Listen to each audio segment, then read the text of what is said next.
MEAC Coach of the Year George Small leads his North Carolina A&T team into the NCAA 1AA playoffs for the first time since 1999. This season, the Aggies made their living on defense, where they're ranked 3rd in the nation. The defense will have to bring their A game today against Southern Conference champ Wofford, who's ranked 8th in the nation in rushing. They've scored 39 times on the ground. It's a first-round NCAA matchup, and it's next right here on MBC.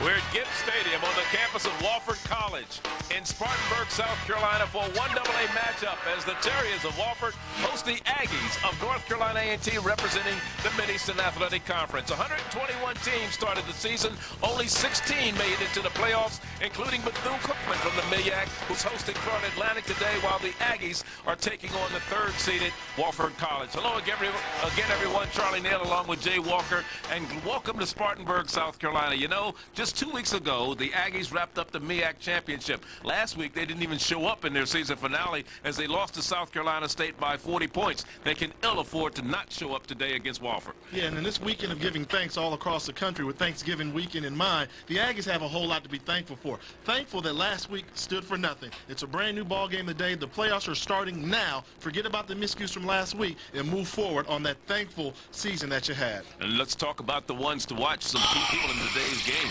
Yeah, and talk about North Carolina A&T. It all starts in the middle with the trigger man. Rico Watkins has to play phenomenal. In his brief college career, he's had some big games, but he has to make big plays like this time and time again. He's lanky, he's got a great arm, come up with the big play, and be a leader today in the playoffs. When you take a look at the Terriers for Wofford College, Matt Nelson, they're All-American. He's everybody's favorite football player in this town here. He has to lead the team in tackles, and he has to come up with the big plays when the opportunity presents itself to come up with the big hit or the interception. And when he capitalizes on the interception, know what to do with the football and lead this defensive unit by example with his play today. Leave it all on the field in the playoffs. First ever meeting between the Aggies and Wofford. First appearance by A&T since '99. First ever for Wofford. Kickoff when we return.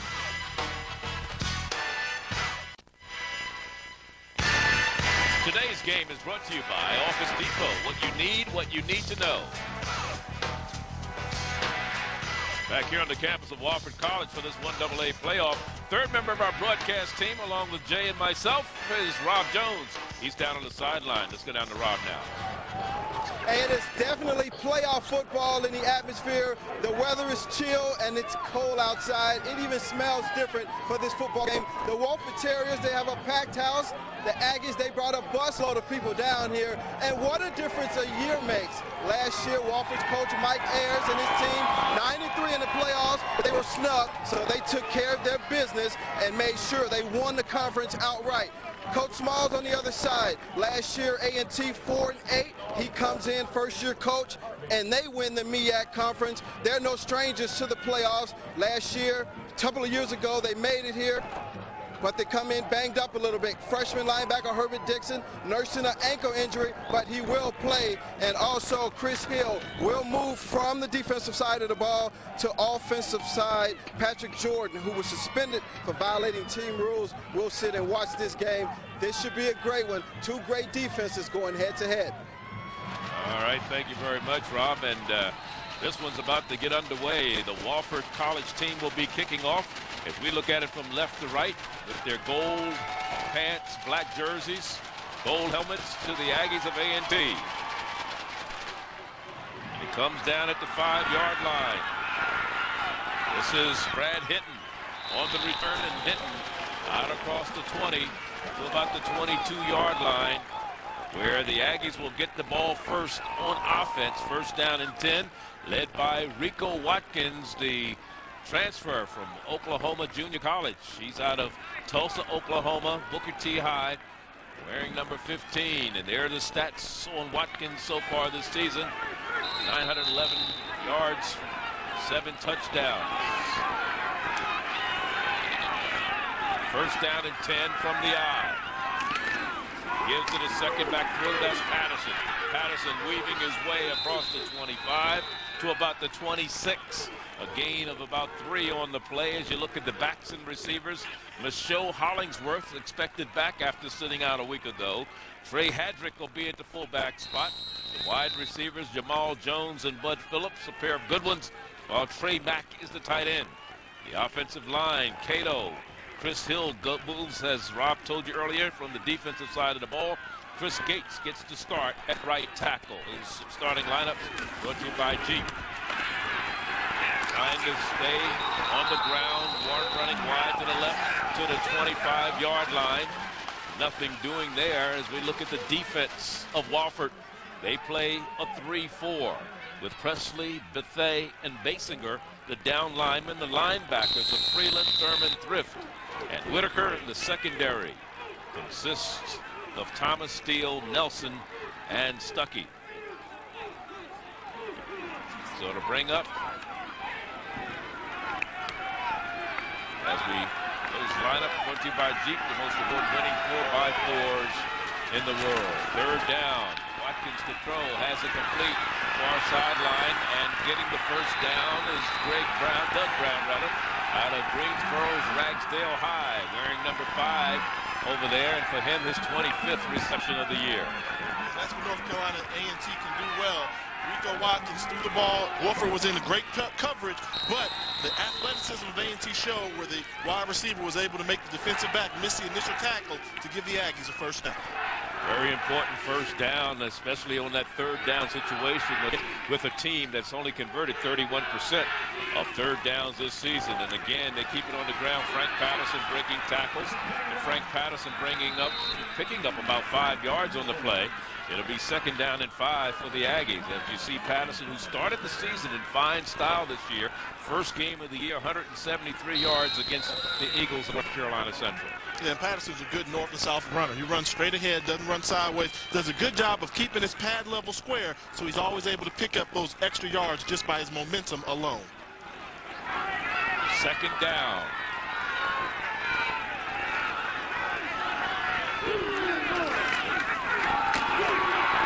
Good running, first down again for the Aggies. On the ground, and Patterson again running very, very well. Yeah, you know, Patterson's doing a good job there, but I like the job that Trey Hadrick did. They moved Trey into the backfield, lines up in the backfield as a fullback, great isolation block. The Southern Conference is loaded of great running backs, and you're going to, you know, Patterson fits the mold of a great Southern Conference running back, but I think for the Aggies today, they've got to find a way to go the airways, and the Southern Conference doesn't have wide receivers quite this talented. It was not enough for the first down. It's third and inches. Patterson again does not get it.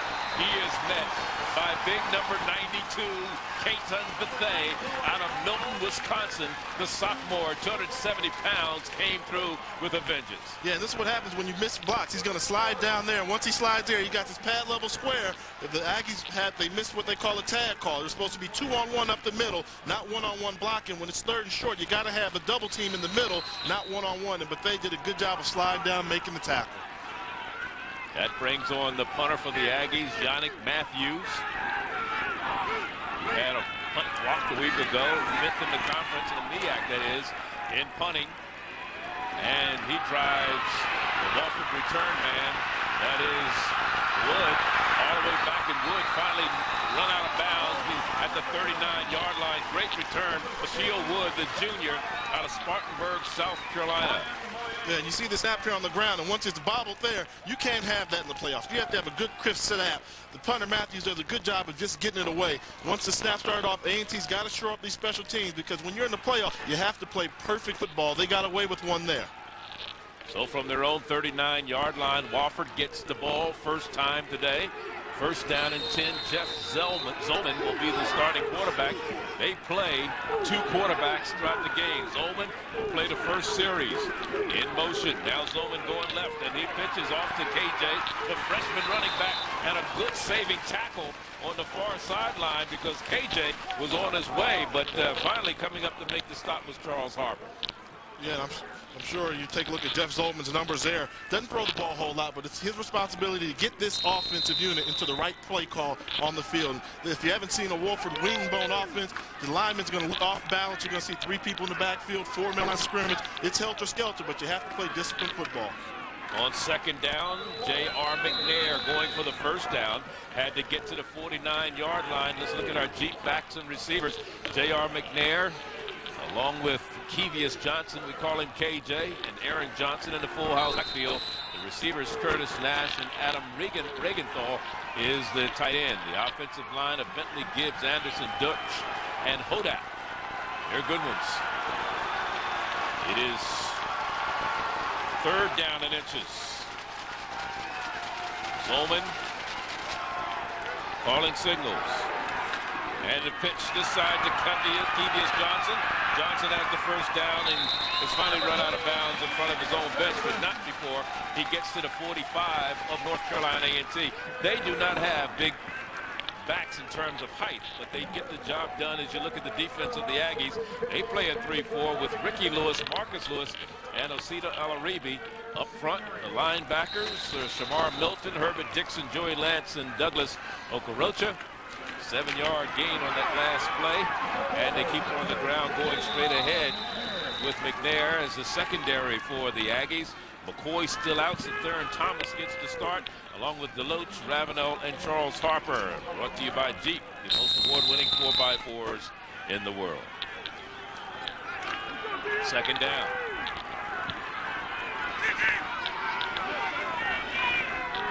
J.R. McNair, the up back in the eye.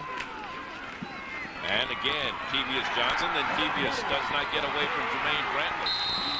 Number 90 comes up, the man out of Savannah, Georgia, freshman. It's freshman against freshman that time. Yeah, that's a great job by Jermaine Brantley of beating his man and playing with the mission. Your assignment is not to let the running back cut up your upfield shoulder, cut back against the grain. He did a good job of beating his man and accelerating through the tackler there. If you can get defensive line play like this, and we've seen it on both sides of the ball. Wofford defensive line made a good play. Now A&T defensive line is starting to step up as well. This is going to be a dog fight between these two dog teams. Third and 14 after the loss of 8.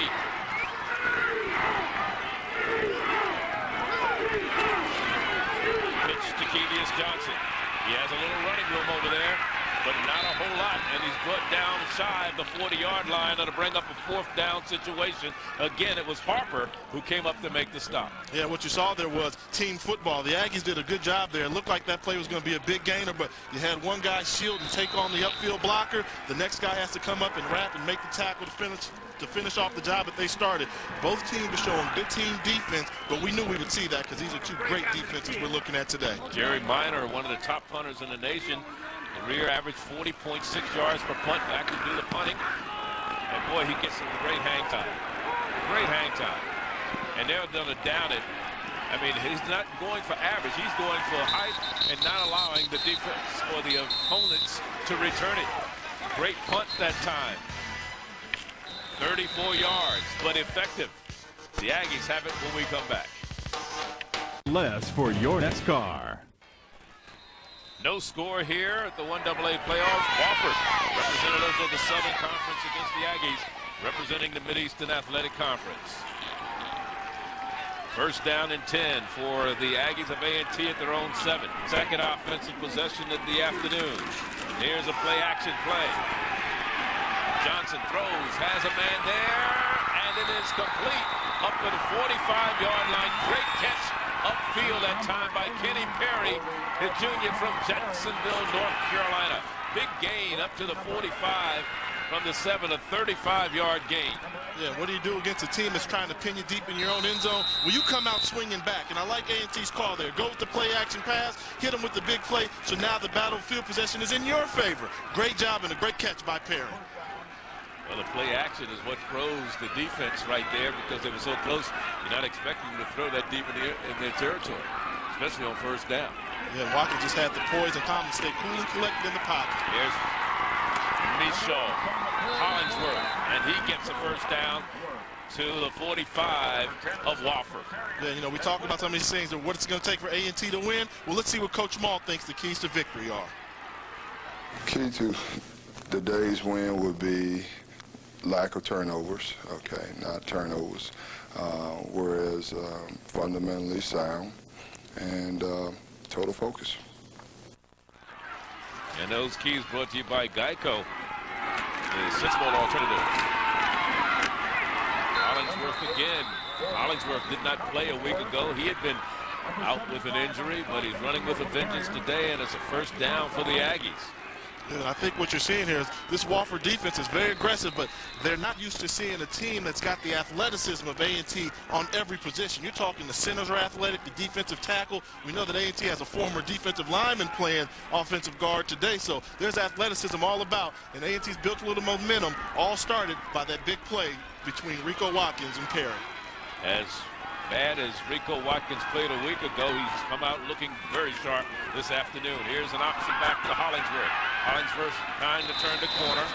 They sprung it out on the defensive side. That is the Terriers of Wofford. John Presley was one of the men out there who made sure he wouldn't turn the corner. Yeah, it's kind of tough to run stretch plays side to side against a 3-4 defense. They've got 4 linebackers, so that core linebackers can swarm through the football. And the Terriers are not that big, but they move very well side to side, and they play as a unit. Now look for A&T to go back to the basics, pound the ball in there again, then set up a 3-step drop with a short passing game. No gain on the last play, bringing up a second down and 10. Hollingsworth is the second back in the eye. Trey Hadrick out of Norristown, Pennsylvania is the up back. Watkins stands in there, throws, has a man out there, overthrows, incomplete on the near sideline. And again, he's trying to get it to Phillips, I believe that is, coming out of the from his wide receiver spot, Bud Phillips. Yeah, you talk about almost hitting a home run. They're going to bring the corner blitz. You got one-on-one coverage here. If he can just get the ball to him, he's open. Just missed him on the fingertips, but good job of the Aggie offensive line picking up the corner blitz that the Terriers brought with. That's the wide receiver there on the corner blitz there. But I like what you do, though. He wasn't covered. He wasn't open. He thought he was. They brought the corner on the blitz, but Nelson was there to cover. I like the thing. If you protect it against the blitz, go for the home run. Third down and 10. Watkins bobbled the ball, steps out of trouble, has a little running room over there, gets a great block, still on his feet, and steps out of bounds, but not before he gets to the 26 and gets a first down. Got some good blocking, peel back blocking on the near side. Oh, man, that was phenomenal. You know, the thing about Rico Watkins, what's so special is you almost feel like saying, you know, run faster, son, but he's steady moving. He's 6'6". He's getting those long ways. So calm and cool and collected in the pocket. Bobbles the ball there, doesn't panic, just gets to the outside, and it's all one smooth motion. And then while he's running slow motion, but 2 yards, 4 yards, 6 yards, 8 yards, 10, first down, North Carolina A&T. That's all that matters. He got 16 yards on that run, believe it or not, and it's a first down, as you said. Great territory, great field position. They show Hollingsworth. He gains maybe 2 down to about the 24-yard line before the line on the defensive side collapsed on him. That was led by number 96, Whitney there.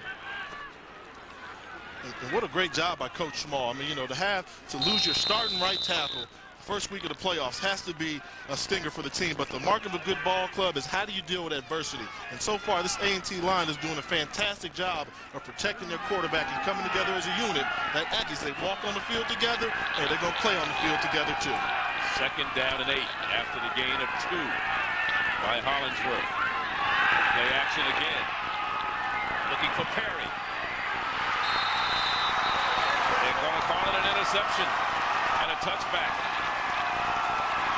Number 5. That's what you can't do there. When you got a guy back there in the secondary, Matt Nelson, who had 5 interceptions on the year and the leading tackler, you can't throw too many rainbow balls up on the sideline there because he can get there. You see it there, the Southern Conference Defensive Player of the Year. If you put that ball up in the air, he feels just like the wide receiver that he has a right to come down with it. He does a good job of just reading his eyes. If you see the play action fake, Nelson does a good job of staying at home, and this ball just has too much loft on it where he comes over here to get the interception. Matt Nelson going up high, getting the interception. And we'll be back right after this.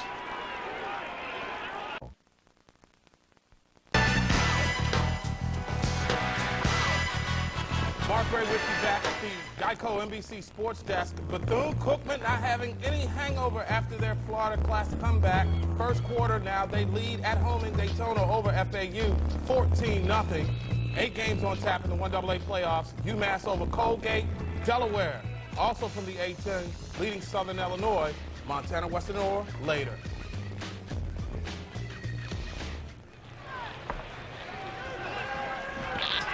It is first down and 10 at their own 20. Wofford with the ball for the second time today. Working this time from the shotgun is the quarterback. And he decides to keep it this time. Zolman just takes off and runs with it. After a little fake handoff, and he picks up 9 yards to the 20, make it 8 to the 28.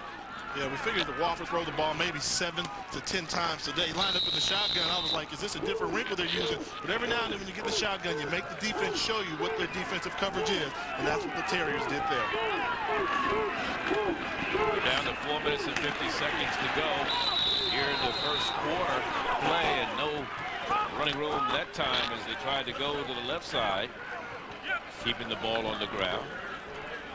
We talk about the assignment football there. That was assignment football there. Theron Thomas did a good job of making the tackle in the backfield, but they did a play-action fake to J.R. McNair in the middle. He got tackled for a 1-yard loss, and then the guy who ultimately kept the football got tackled for a loss as well. That's team football, knowing your assignments. Aaron Johnson on the carry, first time he's touched it all today, and he loses a yard. Aaron Johnson is the man in motion. This time is J.R. McNair.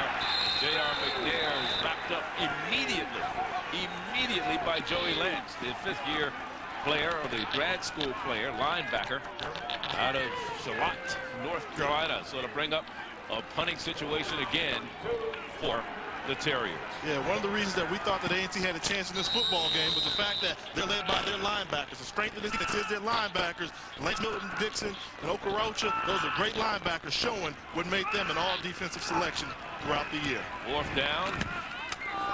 Minor. Boy, look at this one. Looked like the wind got a hold of that. Boy, that's probably his first punt of the season. Let's look at our NBC Black College Sports page top 10 poll.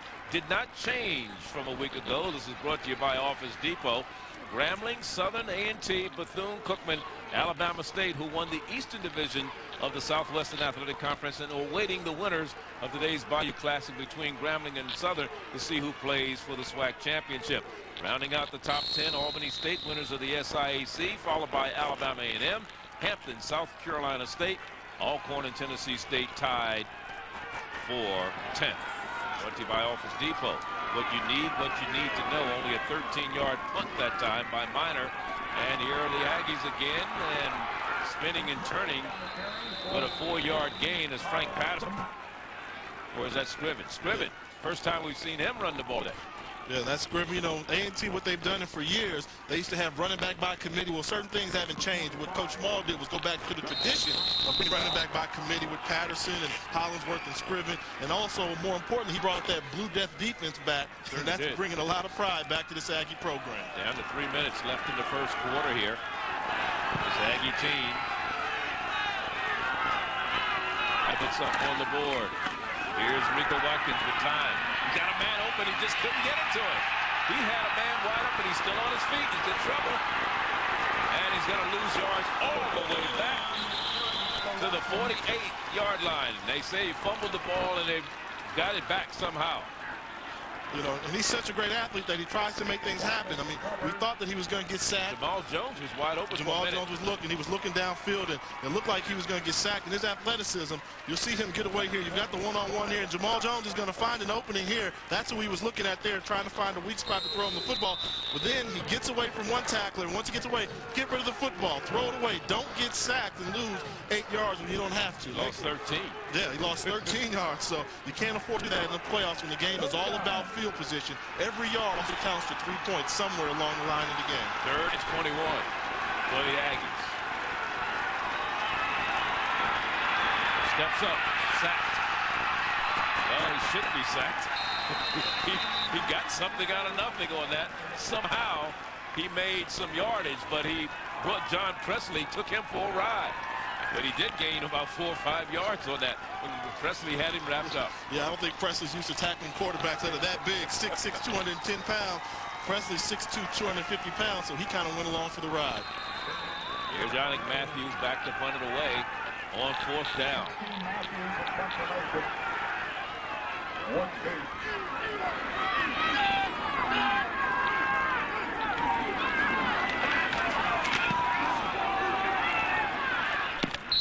And this one goes out of bounds at the 20-yard line. And that's where Wofford will get the ball for the Third time today. Let's go down and check out the Geico keys to winning from Mike Ayers, Coach of the Year. Well, I think the number one key that we've got to do today is play at a high level. We've got to be focused. We've got to be intense. We've got to be into the moment. We can't be distracted by a bad play or a great play. We've got to secure the football offensively, not give them a short field. And then third, I think the thing that we've got to do is play great defense, which we've done all year. Be opportunistic, take the ball away from them when they give us that opportunity. And if we do that, then I think we'll have an opportunity to win this ball game. Well, they're looking pretty good right now with Zolman staying in for his third series. Normally he's out after 2, and what a run by him. He started on a 1st down and 10 from his own 20, and he takes it all the way down to the 20, make it see where they're going to mark it. They mark it at about the 35-yard line. Yeah, you saw the great play action fake there, and he called his own number there, took off up the middle to help sprint up the middle, and that's what they need to jumpstart this offense right now. And that 44-yard scamper there by Jeff Zolman. Great run by Zolman today. That's his longest run of the year. The previous was 30. And now he's got a man wide open, and it's overthrown on the far sideline. He was looking down there, trying to hit Ben Mungin coming out of backfield. Mungin out of Laconia, Georgia, number 26. And he just overthrew him. Yeah, that's one of those cases where you start to worry so much about the running game, and A&T said, oh no, they're starting to run the ball up the middle. Let's shore up the middle. Wofford does a little play action pass, and he actually had 2 receivers open there. Any one of them he could have hit for a touchdown. They got that close to getting a touchdown for the Terriers.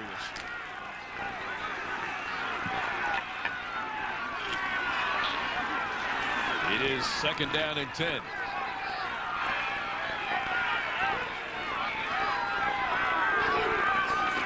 Here's the pitch. It's coming to the near side. Slowed up temporarily, but finally picking up some value yards. Number 23. They hand off to number 23, Gabriel Jackson this time, out of Dahlonega, Georgia. Yeah, and right here, this is just a good old-fashioned sweep. They missed the cut block there, but he missed the tackle. A body on a body. He looks for the cutback lane, but no place to cut back when you got defensive linemen flowing to the football like Osita Ali Ribe did to finalize the tackle. Now, that's what you need. Linebacker miss a tackle. You need your defensive lineman to play to the football. Last play of the 1st quarter coming up. They may not get it off. They do not. So the 1st quarter comes to an end with neither team having put any points up on the board. Mike Ayers. Wofford Terriers are threatening, though. They're facing a 3rd down and about 6 when we return. We're here in Spartanburg, South Carolina for the 1AA playoff. The Aggies and the Terriers back with more in a moment.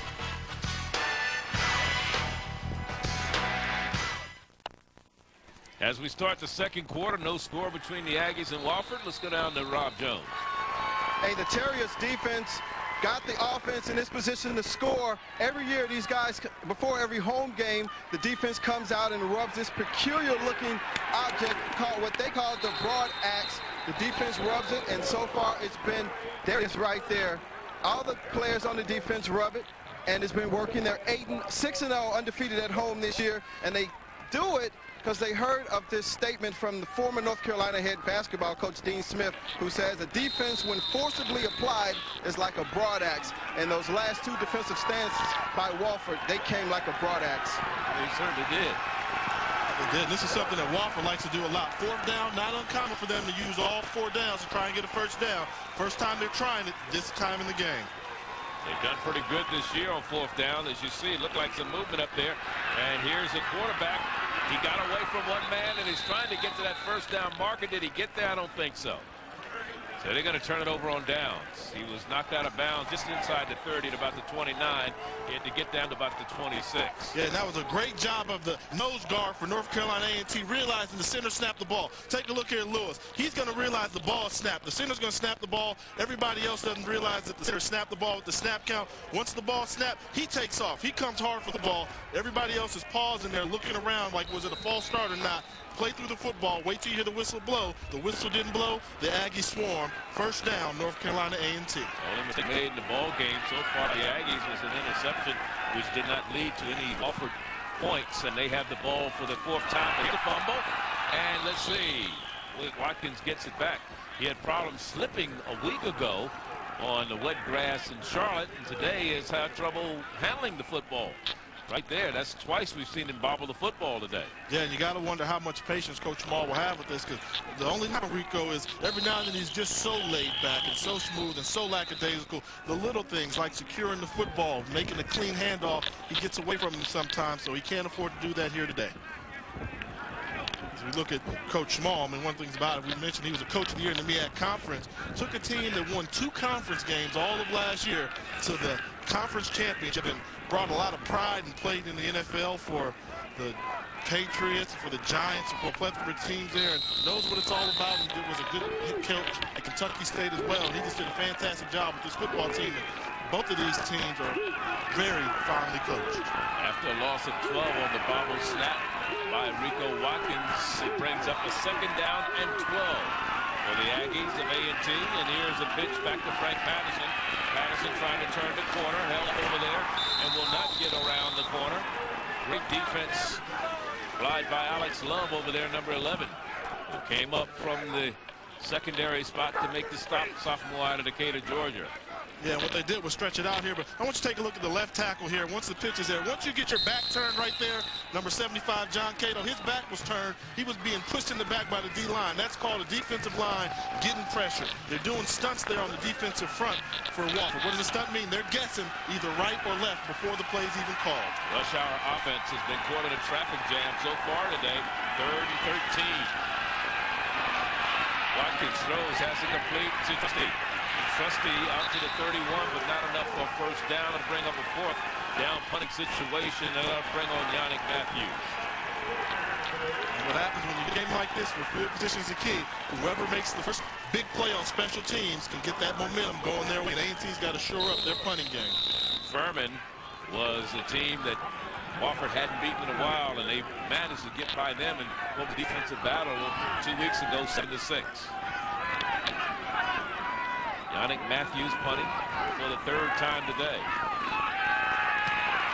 Well, he rushed that one. He felt pressure coming, but it takes a bounce, and Wofford feels it. Maybe wisely, Shield Wood picks it up and brings it back to the 41. 250. Okay, with you back at the sports desk. Bruce Eugene is the SWAC's top offensive performer, leading the conference in total offense. A pinpoint passer who is carrying the G-men's offense. He will be tested today by a very tough defense from Southern University and their explosive offense led by Quincy Richard. Richard, a award finalist himself. Grambling Southern, Bayou Classic, top of the hour. Now back to the 1AA playoffs. Johnson with a 21-yard run there gives Wofford a 1st down here in the 2nd quarter. No score between the two teams as this drive started at their own 41.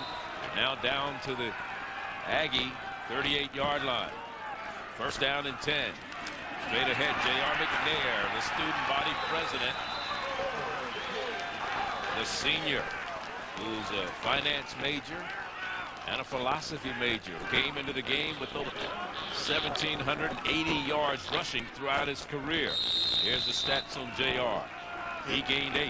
Yeah, it all starts with a wing bow or any type of option team. It all starts with that initial guy running up the middle of the dive. And Jared McNair is a good job of running in between the 2 guards. And there's McNair again, and he was hit at the line of scrimmage. And then finally, after picking up a couple of yards, maybe a yard, that's about all he's going to get. He's swarmed over and under by a host of Aggies. Yeah, I think what you saw there was Wofford started off saying, okay, let's try and run at him for a couple of series, and that didn't work. And then in this series, they went back to their bread and butter. Let's attack the sideline. Let's make those cornerbacks and safeties make tackles. The Wofford offense averages 255 yards. They don't average that running straight up the middle. They average that running side to side, misdirection. Trey Rogers is in at quarterback for the Wofford Terriers right now. We said they changed quarterbacks after a couple series, and this is Trey Rogers, number 18, who's running the offense right now to Spartanburg Dorman High, and he comes in maybe not sure about what's happening or wanting to change something and talk things over with the coach. And so Wofford calls his 1st time out. We have not had a penalty in this ball game. It's been a penalty-free game, and this is the way championships normally are. First down and 10 for the Terriers of Wofford. Talking about J.R. McNair being the body president. Normally, every time he touches the ball, they play Hail to the Chief here in Gibbs Stadium. Kevius Johnson in motion gets the pitch. Kevius Johnson turns the corner, and Johnson is down to the 19-yard line. Kevius Johnson on the carry, and finally he's brought down. I believe that was Milton, the linebacker, number 43 on the stop. As you look at Trey Rogers, the stats on him: 3 touchdowns, 3 interceptions, 303 yards. 5 backs over 300 yards, or 5 players over 300 yards rushing for Wofford today, as the Aggies call a timeout this time. And there's Trey Rogers, one of the young men with over 300 yards rushing, along with Jeff Zolman, the quarterback. Kevius Johnson came in with 582 yards. J.R. McNair with 471. So, you know, you've got those type of guys giving you those type of yards each and every time out. You can't go wrong. And then, of course, Corey Dunn, another young man with over 300 yards. So if you gave that to all one person, you had a 1,500-yard rusher. Yeah, that's where the excitement is when you hear about those 1,500-yard rushers. But the key is, you know, when you look at it, most of the time you go with a team that uses 2 quarterbacks, completely different styles. But in this case, they're just alike. They just like to rotate them in, keeping fresh legs at the quarterback position. Let's look at our Jeep Player of the Week. He's the most award-winning 4x4s in the world. South Carolina State's DeWitt Ellaby picked up Defensive Player of the Week honors after he led the Bulldogs defense and limited A&T to 9 points. He scored once on that 75-yard interception, and then this on a 90-yard blocked field goal return. He finished the game with 8 tackles, 5 solo, a pass breakup, and a recovered fumble. Congratulations to DeWitt Ellaby of South Carolina State, our Jeep Player of the Week, brought to you by Jeep, the most award-winning 4x4s in the world. Right now, we're looking at a second down and about 1, make it 2 for the Wofford Terriers. All the way down to the 18-yard line of the Aggies, their deepest penetration of the day. Red zone offense, giving it to McNair. Now the quarterback, Rogers decides to keep it, but gets the first down as he took it in and out of the belly of McNair and takes it down to the 15, where it will be first down and 10. When you talk about assignment football, what Rogers is coming in here and doing right away is faking the ball to McNair, then running right behind him. Let the linebackers tackle McNair, which the A&T Aggies defenders are doing. Every time McNair even gets a fake, they're tackling him, making it a lot, opening up a lane for Trey Rogers to run the football. So this is definitely 4-down territory here for the Terriers. They'll use all 4 downs in order to get this first down. And here's McNair. McNair goes into the line, hit first by number 95 for the Aggies of North Carolina A&T, and that's Brandon Relaford, who made the first hit on him defensively, but not before he gains about 4 yards down to the 11-yard line. The red zone this year, 5th in the Southern Conference in red zone offense. That is the Terriers of Wofford. 72%, 33 of their touchdowns came in the red zone, 30 on the ground. Here's McNair. McNair rushing down to the 6-yard line. And had a talk with the offensive coordinator for Wofford, the offensive coordinator, Coach Lane, and he said, well, the reason why we do go for it all the time on 4th down is because we're always getting positive yardage plays. We are a good offensive. Even if it's 1 or 2 and they're boring yards, we never get negative plays. We always get the 2, 3-yard, 4-yard gains. And he says, you do the math, if we average 2.5, multiply that times 4, we assume we're going to get the first down. McNair gets the call again. He's in. Touchdown, Wofford. No, they didn't signal. Now they say his knee touchdown at the 1. The ball broke the plane. Now they signal. I thought he was over. They do say he gets in. So for J.R. McNair, who, if he wasn't so bow-legged, would be 2 inches taller. He's 5'10". Yeah, you see that just straight ahead running, sliding off the defenders, and he gets down there. That was close, but they made the call. They got it right there. He managed to get the football in. So McNair with the touchdown for him, his 10th of the season for the point after. Nick Robinson, who has not missed this year, he's perfect at 42 of 42, freshman from DeLand, Florida, and he keeps it perfect at 43 apiece. Under 9 minutes to go, and here is the first score of the game.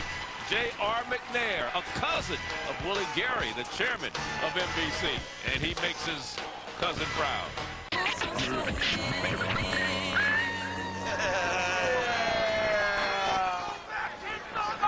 7-0 is our score. J.R. McNair with a 6-yard run has given the Terriers a 7-0 lead in this 1AA playoff game. There's our student athlete of the week. Also, he's a student body president with a 3.6 grade point average in finance and philosophy. And if you look at his resume, he's like who's who in America. He could be the president of the United States. No wonder they play Hail to the Chief. The president of Wofford, I'll tell you that. And he's the kid. You know, you look at his resume on paper and you never know what you're going to get. You know, you see somebody compared to seeing him in person. Met him in person, was just as impressed as I was with him when I saw him on paper. And I think he's an outstanding young man. He's a good representative for this university and all of 1AA of what a student athlete is all about. Certainly is. And they really boast here at Wofford about the fact that they only have 1,100 students, but their grade point average is over 1,200. The SAT score average. Or SAT, that's a big diff. SAT average over 1,200. Here's the kickoff. Phillips will not get it out of there. They have to down it in the end zone, and the Aggies will bring it out to the 20. Let's go down to Rob Jones. I'm here with North Carolina A&T's Chancellor James Rennick, the 9th Chancellor of the school.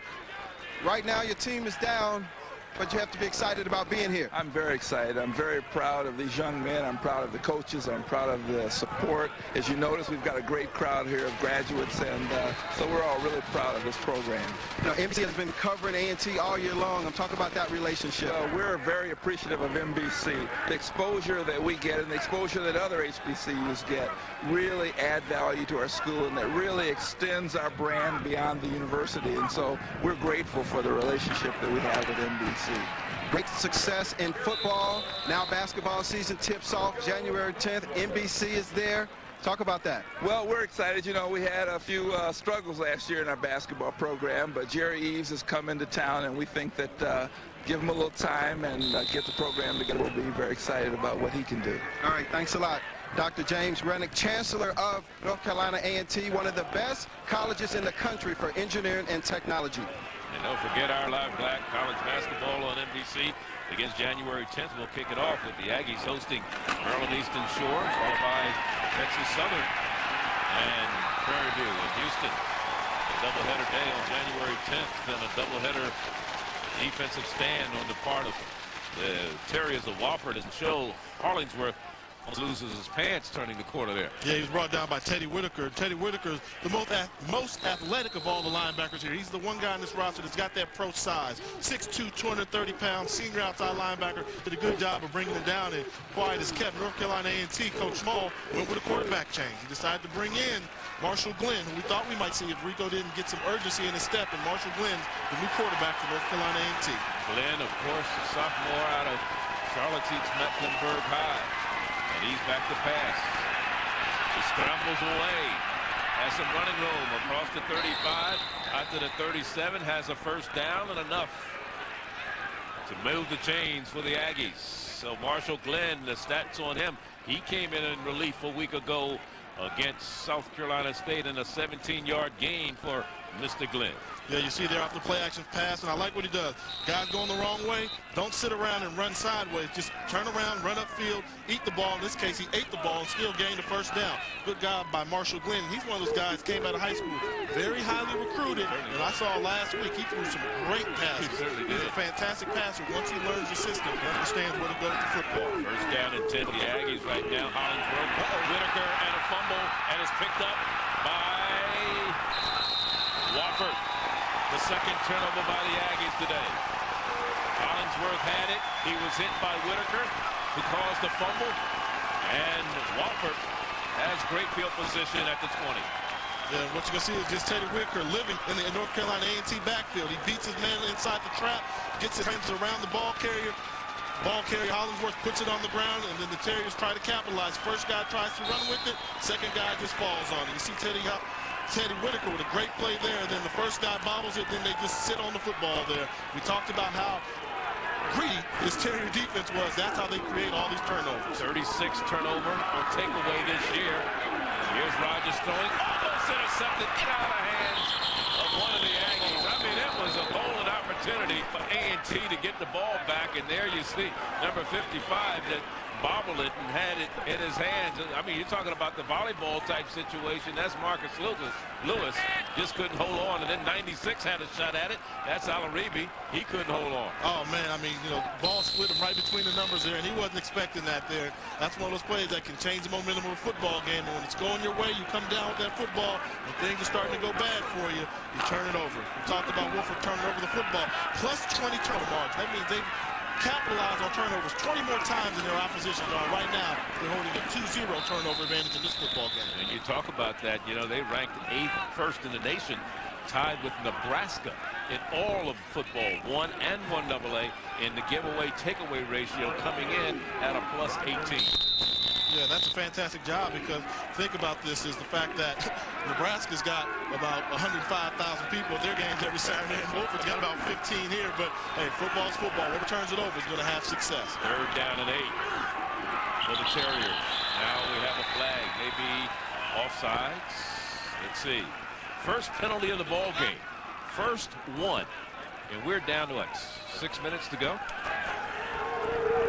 Dead ball, offsides, defense, 5-yard penalty, still 3rd down. Mike Purcell, the crew working the day's game, is from the Ohio Valley Conference, and the referee is Mike Purcell, and that's the first penalty of this ball game, and it was offsides. That was costly. I mean, you're looking at 3rd and 8, now you're looking at 3rd and 3. You know that Wofford would go for it in 2-down territory. That was a huge penalty on a mental error. Now Rogers looked like he had a little mix-up with McNair as they tried to hand it off, and was nothing there, and he wound up eating the football, and to bring up 4th down after a loss of 1, 4th and 4. So now let's see what Rogers comes up with. They're going to call a timeout, talk things over. So Wofford spends its 2nd timeout, and they have 1 remaining. Mike Ayers. Let's check out the MEAC standings and how things shaped up for this year. As you look at the Aggies of North Carolina A&T, 6-1 in the conference, 10-2 overall, followed by Bethune-Cookman, who's playing Florida Atlantic today. Bethune, Hampton, and South Carolina State all wound up at 5-2 in the conference, but by way of head-to-head competition, Bethune wins out. They had a big win against Florida A&M a week ago in the Florida Classic. Of course, Morgan State, Howard, Delaware State, and Norfolk State. Now let's look at the Southern Conference stats and how Wofford was able to do what they did. You're so used to seeing a team like Appalachian State, Georgia Southern, or Furman being up there. It's so nice to see, I guess you might say, some fresh blood take over the Southern Conference. I'm sure the Wofford fans are very happy. And then, of course, you've had the Citadel, Western Carolina, Chattanooga, East Tennessee State, and Elon. Both teams had 2 common opponents this year. Wofford and A&T both played Elon and South Carolina State. Of course, Wofford won both of their games, beating Elon and South Carolina State. A&T beat Elon but lost to South Carolina State. It is 4th down. They're going for it. And now another timeout. I guess he wanted to look at the defense and see how things were going. And they used their last timeout of the half. That is Wofford. Yeah, in that case there, I mean, that was by design. They said they were going to go in there and try and see if they can get the Aggies to give them a free 1st down by drawing them off sides. Yeah. Went with a hard count. Didn't work against the Aggies this time. Didn't do a good job on the mental error of correcting themselves, the Aggies. So now looks like Wofford's going to come in and possibly attempt the field goal or talk about it some more. Well, they're going to bring in Nick Robinson, the freshman, to attempt the field goal. He's only attempted 6 all year. As long as he's 36, he did that against Appalachian State, but he also had 2 blocked so far. So 2 of the 3 that he didn't make were blocked. Yeah, and one of the things about it, you got to be careful if you're Coach Small, because we talked to him yesterday about the kicking game from Wofford. And he said, well, he gets such a low trajectory, we think we can go up and block his kick. Well, if you go for a punt block and they decide to do a fake and you're going all out on a block, you could, instead of just giving up 3 points, you wind up giving up 7 if they fake it. But be interesting to see what they decide to do. But check out the trajectory. They say Nick Robinson has a problem getting the ball up in the air on his field goal attempt. 32-yard field goal attempt for Robinson. The kick is up. It's good. So Robinson hits a 32-yarder. His longest was 36 previously. And it's a 10-0 ball game here. On NBC Sports, we're not playing games, we're making history. Visit www.MBC Network and click on to NBC Sports for bowl schedules and links to Black College conferences. Then check out our lineup of great family entertainment this month on NBC. It's the Urban Family Channel. That field goal was 31 yards by Nick Robinson. So he's hit his 4th field goal of the year. He's perfect on PATs. He's 43 of 43. He didn't even play football prior to this year. He was a soccer player at high school down at DeLand High in DeLand, Florida. Yeah, you know, they just decide, hey, we need a kicker here. And when you got that's a problem. You have small enrollment population. That every now and then you just look for a walk-on to be the kicker. But when you got an enrollment of just 1,100 students, and you know you got some women in there as well, and you never know where you can find a kicker from. And they found one just kind of lingering around. So he's coming there and done his job. He's perfect on PATs, just has a little bit of trouble with the field goal. He's a walk-on, too. Didn't even have a scholarship. In fact, didn't even have his name on his jersey until the 3rd game of the season, because they weren't sure he was going to stick around. Well, everybody knows him now. They sure do. Big man kept this with his chest out proud. Phillips will try to field it, but he goes out of bounds. So he was wise not to touch it. He was hoping it went out of bounds after it took one of those crazy bounces. 5:20 is the time remaining here in the first half of play. 10-0 is our score.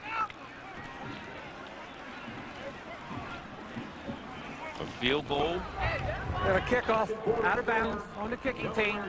Ball will be placed at the 35. First down.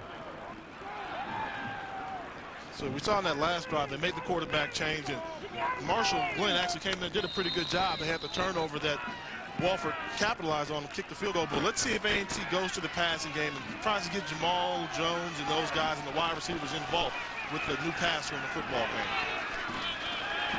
Scriven is the back in the eye. Scriven has the ball.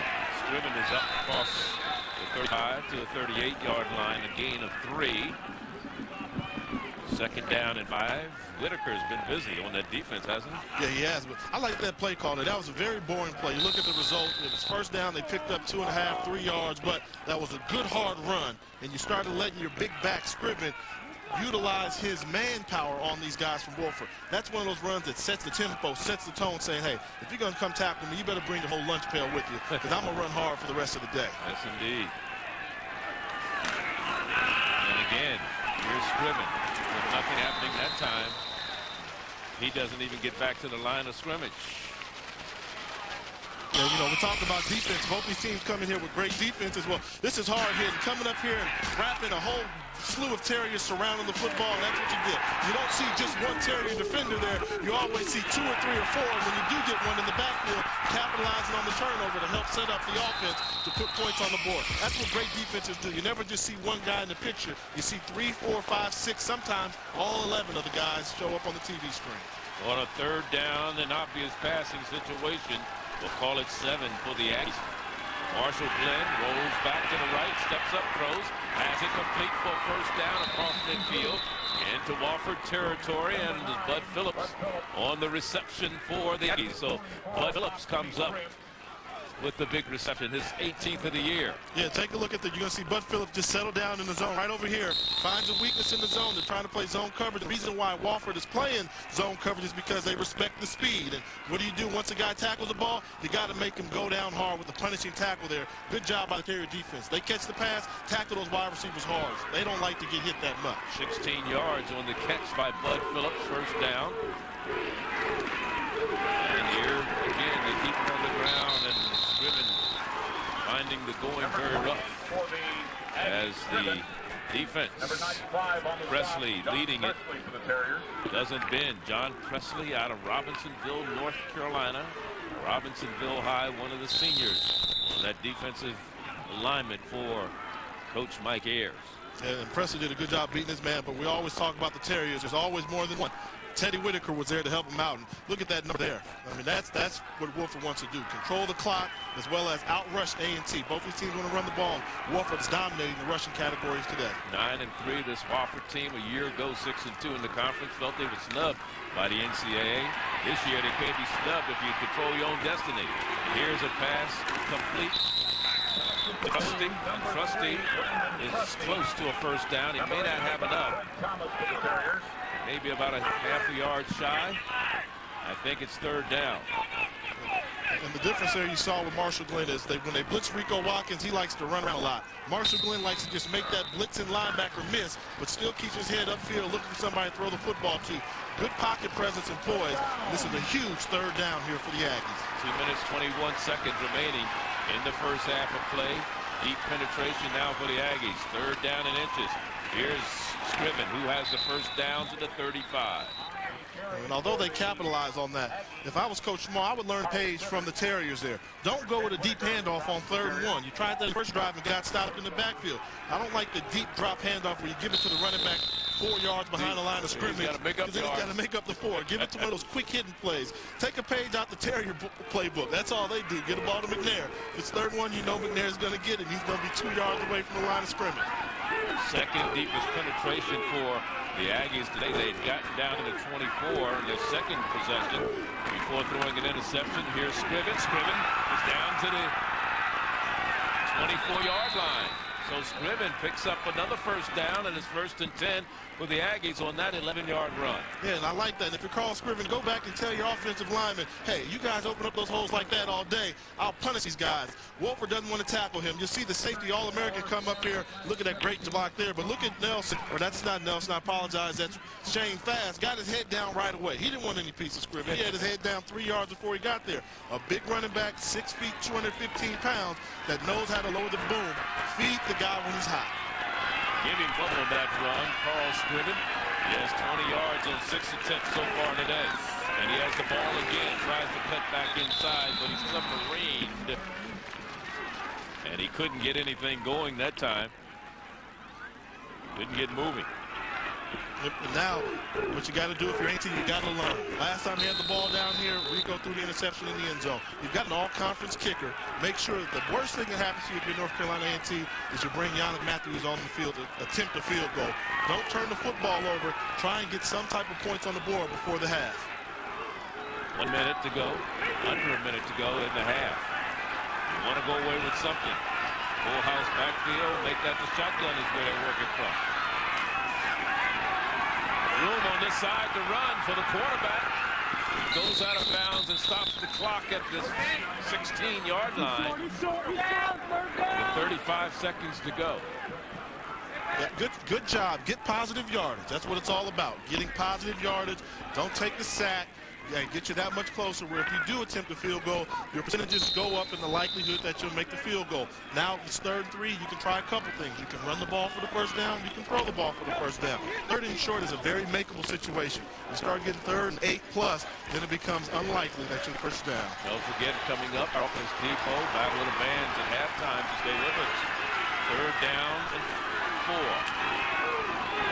Scriven, he was hit before he could get going. I believe it was number 19 that came up to make the stop defensively for the Terriers. That's Ryan Steele, a strong safety out of York, South Carolina, and the Aggies used their second time out of 4th down. Would you just go ahead and kick the field goal, Jay? Yeah, that's what I question. Yeah, I would go ahead and kick the field goal. I question why they didn't let the clock go down to about, unless they plan on going for it, I'd let that clock get down to about 4 seconds left and then call timeout, because now if you kick the field goal, you got to do a kickoff return and they can return the ball on you. But Coach Small is not Coach of the Year for nothing, so he knows what he's doing over there. But you got to wonder if it's Marshall Glenn calling the timeout prematurely. Here's our finalists from HBCUs for the Buchanan, the Peyton, and the Eddie Robinson Awards. Of course, you've got Anthony, the running back from Tennessee State, along with 3 quarterbacks, Bruce Eugene from Grambling, Quincy Richard from Southern, Alan Silver from Bethune-Cookman. On the defensive side, it's for the Buck Buchanan Award, Steve Baggs from Bethune-Cookman, and the Coaches of the Year, Eddie Robinson's Coaches Award, Charlie Cole from Alabama State, Pete Richardson Southern, George Small A&T, Doug Williams from Grambling, and Matt Nelson is a finalist here in this game, as is his coach, Mike Harris. Here's the field goal by Yannick Matthews, is no good, off to the left. It's a 32-yard attempt. And it was no good, but we have a penalty marker down, and it's against the Aggies, so it'll be refused. Yeah, you know, and you got to make field goals, and when you get an opportunity, you drive down there, you got to come away with something. We have holding on the offense. That penalty is declined. First down. Only the second penalty of the ball game, and it was not a good one. It was against both of them. Been against the Aggies. One for holding and one for offsides. Yeah, other than that, both these teams have played a very disciplined football game. We haven't had a lot of penalty calls, and in that case, the thing is if he'd have made the field goal, you'd have to back it up 10 yards and kick it from 10 yards further, which would have been a much tougher try. But, you know, going into that, A&T really need to get those points, and the Terriers, they've done a good job. I mean, let's not take anything from Wofford. They've driven down the field. They've had a defense that is bent but never broken, because they kept the Aggies out of the end zone. Could be the last play of the half. Down to 5 seconds, 4. And that clock is going to go down. So it's been all Wofford put points on the board, taking advantage of one of the Aggies' mistakes. A fumble, they turn into 3. Plus a McNair 6-yard run. Let's go down to Rob Jones.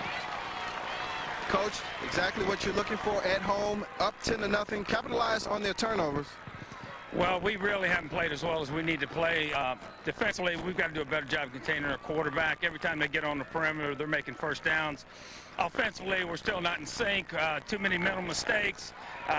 We're helping them. We should be doing a lot better. The thing we've got to do is get in there, talk to our guys, get them dialed in, and come out, and we got to play a great half.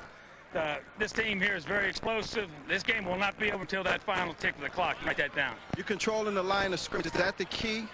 Well, I think any time that you're playing this game, if you're getting whipped up front, you're getting whipped. And we're doing all right, but not doing as well as we need to do.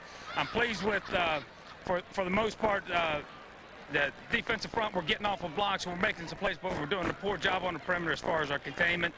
Offensively, we've kind of worked a few things, but we're still not as sharp as we need to be, and that's the thing we got to get done at halftime. All right, thanks a lot, Coach. Good luck in the second half. All right, still not happy. He only up 10 points, and you know the Aggies didn't get here by using mirrors. We'll be back with the Battle of the Bands at halftime. Less for your next car. The sounds of halftime is brought to you by Office Depot. Office Depot, what you need to know. Here at Gibbs Stadium in Spartanburg, South Carolina, it's halftime, and the Aggie blue and gold marching machine, under the direction of Dr. Kenneth Ruff, is down on the field. The drummers are called Cole Steele, the saxophones, Thunder Brothers, trombones, Freight Train, and the majorettes, the Golden Delight. Let's enjoy the blue and gold marching machine from A&T.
an excitingly spicy flag and dance feature to the sounds of Latin American popular hits by Gloria Estefan, Mark Anthony, and Ricky Martin. We call this our Latin Explosion.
North Carolina, under the direction of Dr. Kenneth Ruff.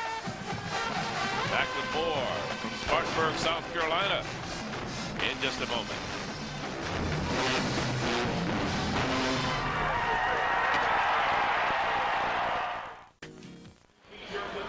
Back here in Spartanburg, South Carolina, NCAA championship action.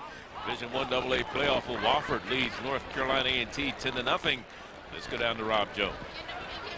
Hey guys, I'm here with Wofford President Dr. Benjamin Dunlap, the 10th president in 150 years of the school. And President Dunlap, pretty exciting right now, leading 10-0 at halftime. Well, it is exciting. I have to say the A&T band is just phenomenal. That adds a lot of excitement, but I'm grateful to be up by 10 points at this point. You guys have a great academic tradition here. 85% of the graduation rate of the student athletes, that's 10th in the country with schools like Stanford, Northwestern, and Duke. You have to be proud of that. You know, I really am, because athletics play an important part in an all-around education. To be a scholar athlete means your priorities are straight. The classroom comes first and the playing field comes second. When you win it both, you're really a winner. You guys are doing it well with the max for the minimum. 1,100 students, but the average SAT score 1241. Yeah, well, that's a great brand tag for us, that our enrollment is lower than our average SAT score. But the truth is, 1 out of every 5 male students is on the football team. Now, a $14 million science center. Talk about that. The Millikan Science Center is a state-of-the-art facility. It's won all sorts of architectural prizes, and right at the heart of it, there is a grand salon, a reading room that can house a large portion of the student body with all the latest technology. So it's the intellectual crossroads of the campus, and there's a Starbucks cafe right in the middle. That always helps.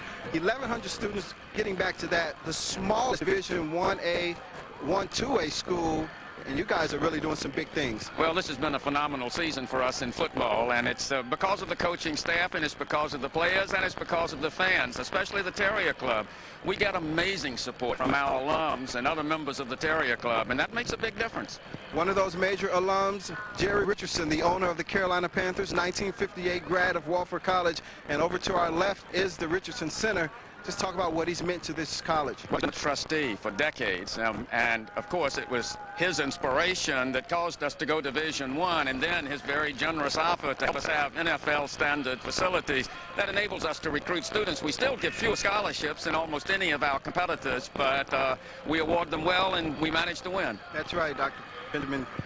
48 scholarships compared to 63 with other schools. Wofford College up 10-0 at halftime. This is Benjamin Dunlap of Wofford College. More second half highlights coming back. Thanks, Rob. This halftime has been brought to you by Office Depot. Office Depot, what you need to know. At halftime here at Wofford College, where the Wofford Terriers lead the Aggies of North Carolina A&T in our Division I AA playoffs. 10-0 at halftime. Charlie Neal along with Jay Walker. Jay, looking at this first half and going back trying to figure out what Coach Small is saying to his team at halftime, what would you be saying? Well, I would say, guys, we're right there with these guys. I mean, they're the number 3 seed, but they're not outplaying us. We're moving the ball up and down the field, but every time we make a mistake, they're capitalizing. Defense, you have to find a way to create some turnovers to help get some momentum in our core. But I think the Aggies realize in this first half, they can play with this Terrier football team. And you saw what Mike Ayers said to Rob Jones going off at halftime. What do you think his adjustments are? Well, I think Mike Ayers gained a level of respect for the Aggies. He came out and said, hey, this game's not going to be over till the final whistle. He respects the athleticism. So he's telling this team, hey, we got them down right now. Let's play like we have the lead, but we don't want to give North Carolina A&T any chance or any hope at all that they can come back and win this football game. All right, let's check some of the first half highlights of this particular ball game. And, of course, the Aggies were sometimes their own worst enemy. Here right now we see Kevius Johnson turning the corner, and they're getting the ball and running very well. Yeah, and they got the running game going early.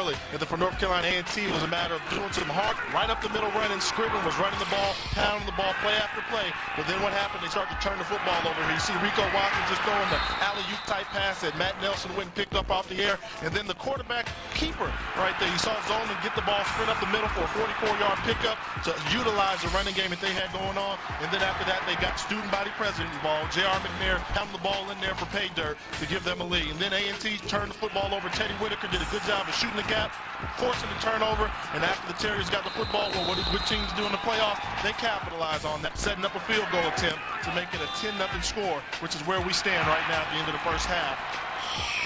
And let's look at our Geico first half stats. And, of course, you look at the first downs, but the most glaring thing that jumps out at you is the time possession where the Aggies have a 5-minute and 40-second advantage. Yeah, and that's what they wanted to do, was win that time of possession. But the unfortunate thing is they're winning the time possession, but every time they get the ball in Wofford territory, they find a way to put the ball in carpet or have a turnover, and that's been the big difference so far. We knew that Wofford wasn't going to pass for a lot of yards. A&T's finding a way to start throwing the ball. They got to get that passing total up to about 160, 170 yards by the time this football game is over. And you look how evenly those teams have matched in terms of total yards in the first half. Only 1 yard separates the two teams. 136 for the Aggies, 135 for Wofford. Yeah, and only one separates the teams on the scoreboard, too, except that Wofford's got that one in front of their 0, and A&T's still stuck on 0. But 10-0, it's going to be an exciting first half. I think the Aggies will settle down, and I think the Terriers will try some misdirection as well to kind of jumpstart their offense as well. All right, Rob Jones is down on the sideline with George Small. Rob? Coach, you're down 10-0. Playing good football, but things you talked about early in the week about not committing turnovers, you committed to, and they capitalized on it. Oh, very much so. You're not going to give a good football team of this caliber that many opportunities, and you can't afford to turn the football over to them, and that's exactly what we did, and that's the difference in this football game. You know, huge momentum builder. You could have gotten the field goal at the end of the half. What did you tell your team at halftime? Very simply, we just got to execute. I mean, we start executing and being more consistent. Hey, we win this ball game, and we can win the football game. So until we start doing that, you know, it's going to be ugly. So we just got to turn it around and be more consistent and start playing football like we know we can. All right, thanks a lot, Coach. Good luck in the second half. And he said the big word, magic word, be consistent, turn it around, and do the things that got you here in the second half. This is the all-conference first team. There's Alan Silver, along with a pair of freshman running backs, Coleman from Hampton and Rutherford from Howard University, and Tavares Morgan, Jerome Mathis at the receiver spot. Cash is the tight end, and the defense led by Stephen Baggs. He was the defensive player of the year. Ike Hilton from Hampton, White and Gamble on the line, Jones, Muhammad and Talley, the linebackers, and Buffet, Ravenel, Torrey Robinson, and the rest of the crew. Special teams, all MEAC conference first team this year. Yeah, congratulations to those gentlemen. Yeah, you see a lot of youngsters on that roster. I mean, you got two running backs that are both freshmen, and then you got Bethea in the second who's just a sophomore. So a lot of young talents. And for those seniors on that squad, what a way to go out. You're going to play your senior year football. It's good to go out on that you're one of the best players in your conference your particular year. So the Wofford Terriers will get the ball to start the second half. They had the ball to start the ball game. And Matthews will kick it off. Wofford has Kevius Johnson normally in a return spot. Let's see if he's back there today.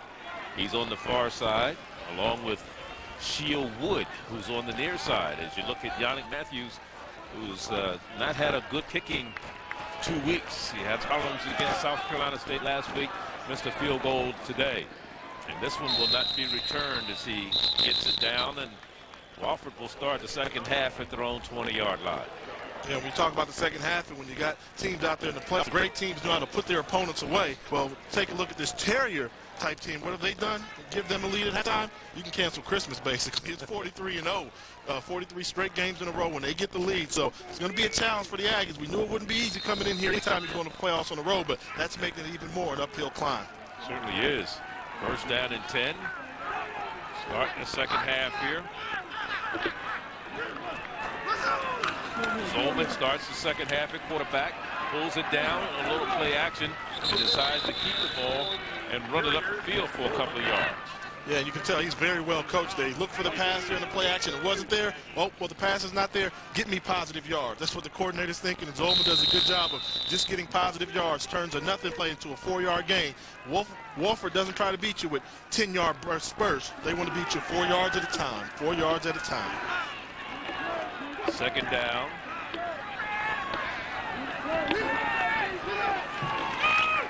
Here's the play. Here's the little pitch. And down the sidelines, finally pushed out of bounds. On their sideline, as you see Jackson, that's Gabriel Jackson. We saw Dr. Dunlap being interviewed by Rob at halftime, the president of Wofford College. One thing Rob forgot to ask him, does he have any coaching plans? Because, of course, the coach was saying, the tight end coach, is the former president of Wofford College, and he's a volunteer assistant. But I'll tell you, there's always great things for you to do once you leave the presidency, right? Oh, I'm sure it is. And, it's that type of campus environment where everybody's close, and it's comfortable enough scenario where the president can just say, hey, I'm done being president. Let me come and be with my guys in the trenches on the football team, and they welcome him. And it can only help you having a former president. Tells you what type of players you brought to recruit, what to expect, and you got guys that are going to be coming and pulling for you at all angles. Wofford College is a special place here in Spartanburg. And they talk about, here's a team, two teams that started out the season here in fine style. The Carolina Panthers, They had their training camp here, and of course Wofford's here. Here's Zollman, he's headed to the end zone at the 20, and he's caught from behind at the 19-yard line by one of the linebackers who came up to make the stop defensively for the Aggies, and that's Joey Lance. Joey Lance ran him down. That's the second long run for Mr. Zollman today. He had a 4-yarder in the first half. Yeah, and you're so worried about the run. In that case, they didn't tackle McNair or Zollman until they got that far downfield, and then he turned on the Jets there. And a good job of Joey Lance, just not quitting, not giving up, and that could be a touchdown saving tackle there. Zollman goes over the 100-yard mark for the day. 44 yards on that run, and Zollman again puts his head down and gets down to the 11. And that's what coaching changes. Talk about what the coaches go in there and tell players at halftime. Well, they must have seen something in the Aggie defense saying, hey, they're not accounting for our quarterback. Let's fake the ball to J.R. McNair. Quarterbacks, you're going to have to pick it up in the running game. And right now, look at those phenomenal numbers right there. 6 rushes, 106 yards. So it's obvious that Wofford's figured out that the quarterback is the key to rushing the football today. 848 yards coming in, rushing for Zollman and 2 touchdowns. And here's a handoff straight into and it's a first down and goal at the 4-yard line. It's J.R. McNair. As they get close to the goal line, that's who they like to give it to. The senior from Jonesboro, Georgia, Mount Zion High. Yeah, and where are defensive linemen for North Carolina A&T? Seems like they're still stuck in the locker room at halftime. Those holes are wide open in the middle. Lewis and Alaribi have to show up and make big plays because Wofford is just running all over them right down the middle. And McNair again gets the handoff. He pulled down immediately. And at the bottom of the pile for the Aggies is Jermaine Brantley. Brantley, one of those good players, and he can step up and make big plays, and that's what you need every now and then. To stop that dive, you got to get some beef in the game and let the big fellas come in there and dictate. And if you allow Wofford to continue to run the ball up the middle, it's going to be a long second half. J.R. McNair, the lone setback behind Zollman, and here's J.R. again, and he will not get away this time from Milton. Shamar Milton out of Dudley High in Greensboro, number 43 there. He's right there to make the stop.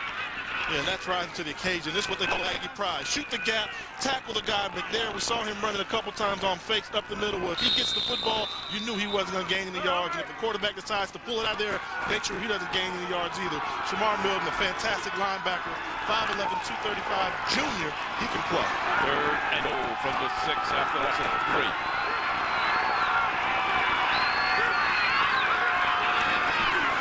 Pitch, the option, he's in, Zollman, touchdown from 5-6 yards out. Zollman with the rushing touchdown, and only his 5th rushing touchdown this year. Somebody's got to be responsible for the quarterback. You see the first fake, and then he's right there. Who's got the quarterback? Well, nobody's there. You miss a tackle, open field tackle on the quarterback. He's going to hurt you, and Zollman's a good enough runner where if you don't assign somebody that's a good tackler to wrap up the quarterback, you're in trouble. He makes the Aggies pay. 3-minute, 35-second drive, and the point after by Nick Robinson is good, and it's now 17-0. Aggies down. Here's Zollman, his 11th career. 1848. Call right now. It will make a difference.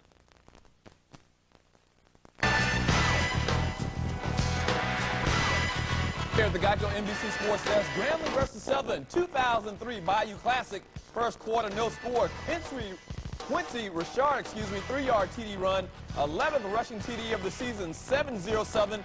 Grambling answered with Bruce Eugene. He finds Tim Abney, who goes 71 yards for a TD. Grambling would add another touchdown. Eugene to Abney. Right now, 14-7, Grambling. Back to the game. And just take a look at Jeff Zollman, the junior from Chaminade High, or Chaminade Junior College. from Dayton, Ohio, who just scored the touchdown to put his team ahead by 17. Here's the kick from the 4-yard line. Good return all the way up across 40 to about the 41-yard line by Bud Phillips. Yeah, when you take a look at what's going on here in college football, we always say that game in Louisiana comes down to what's in the sauce that week or what's in the brew of the gumbo. Give me thoughts on that Bayou Classic down there. Well, what's happening? I don't even know the score. Grambling 14, Southern 7 thus far. Oh, okay. Thus far. Those are both quick strike offenses. They can do something. Hey, you know, it doesn't matter when those two get together. There's Rico Watkins, rather. Rico Watkins getting the pass complete for 5 yards down at the 46-yard line. Remember, Watkins started the ball game, gave way to Marshall Glenn, and now he's starting the second half. So we'll see if he can get any offense generated. This is the first time the Aggies have had the ball in the second half. You know, and if he can start off the second half like he started off the first half, I mean, beginning of this football game, he was phenomenal. He played great. He just had a very rough second quarter. Back to pass it again. Has it complete. And a first down is gained across midfield and into Terrier territory, and it's Doug Brown on the reception, number 5, his second reception of the day.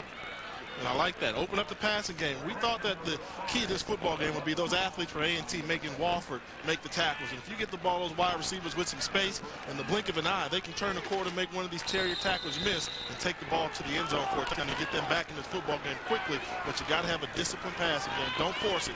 Don't forget Matt Nelson's back there as well. Watkins has it complete on the near sideline. This time Jamal Jones with it. First catch of the day.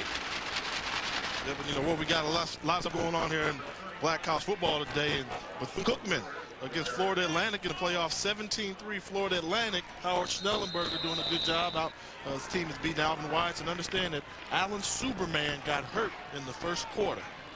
Early in the first quarter, because it was 0-0. Then if you blinked, it became 17-0 in the bat of an eye. That might have been what happened to turn the momentum. Second down, 5. Watkins again. He's going to step up and run it. Watkins to his feet, makes a good move, cuts back and is down inside the 30 to the 28-yard line, and a gain of about 15 on the run, and it's a first down and 10 for the Aggies. Yeah, and this is what you got, a good old-fashioned quarterback draw. Look at the center and guard, release downfield, let you come upfield, then release upfield, and Watkins does a good job of being agile with a big frame of 6'6". He can move his feet like he's a little 5'11" type of scat back. Good job, and I like the call. Hey, get your quarterback settled, fake the play-action pass, run the draw. He almost took that one to the house. Officially 14 yards on the run by Rico Watkins. He's now going to pass it. Has it complete on the near sideline, and out of bounds goes Jamal Jones with his second reception. Out of bounds that time by Craig Thomas. And if I was an A&T wide receiver, I'd be a little frustrated. I mean, look how long he sits and he waits. That ball should be on you right now. Now. But see, because Rico's so smooth and laid back with his drop back, a 3-step drop is all about timing. 1, 2, 3, boom, get rid of it. Coach says sometimes you have to say, Rico. Rico, snap into it. Get a little mercy. If he gets that ball to Jamal Jones sooner, Jones can catch the ball, square up, and make him miss. There's urgency in the 3-step drop. It's all about timing.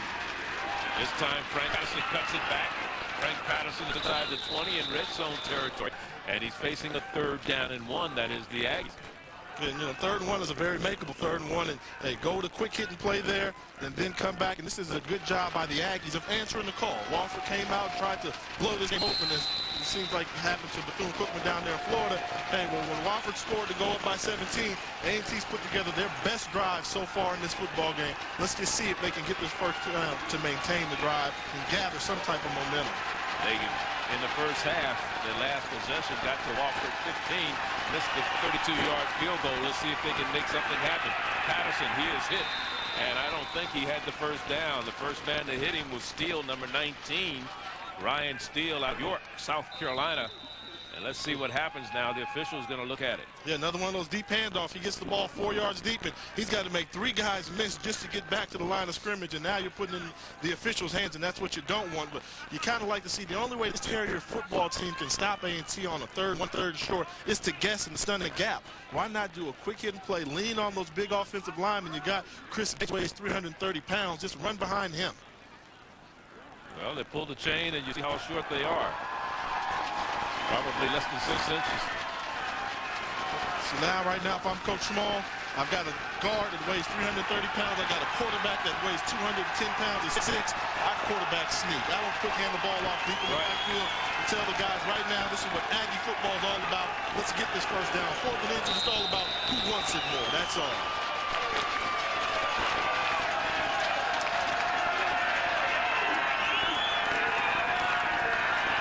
And the quarterback takes it. He just leaped right over the top, and he made it easy with those long legs. Remember, Watkins is 6'6", 6'7", and if he just stretched his body, he's got the first down. Yeah, the key was he stepped back so he could get separation from the line in order to jump forward. Risky there because the key is if they hit your legs, when you take that step back, you're in trouble. But he did a good job of extending forward using that long line. Look at that. When you outweigh an offensive line by almost 50 pounds right here, you got to take advantage of that right there. You should be able to get 3rd and short anytime you please. 66% in red zone territory. Oh, that looks bad. And it's almost caught. Almost run for a touchdown. Almost. Boy, I tell you, that ball really, that was as dangerous a pass as I've ever seen. Jamal Jones almost came up with it after hitting defenders. Why? And this is the double move. And the reason why the defensive back didn't bite for it because he hasn't thrown that pass on time and all day. And this ball's tipped up in the air. Nelson came up to get it, and Jamal Jones almost pulled it back in. The timing was not there. That's part of the reason why you have to have the timing. You take a look here as Jamal Jones does a good job of playing defensive back, and then once Nelson comes over and misses, he tries to get it. Whoa! He got that. Yeah, but the tip of the ball hit the ground. I think he got his hand underneath that. He got his hand under there, but it still didn't hold on to it. Here's Rico Watkins. He's going to keep it. He's down inside the 10 to the 8-yard line, where it'll be 3rd and about 2.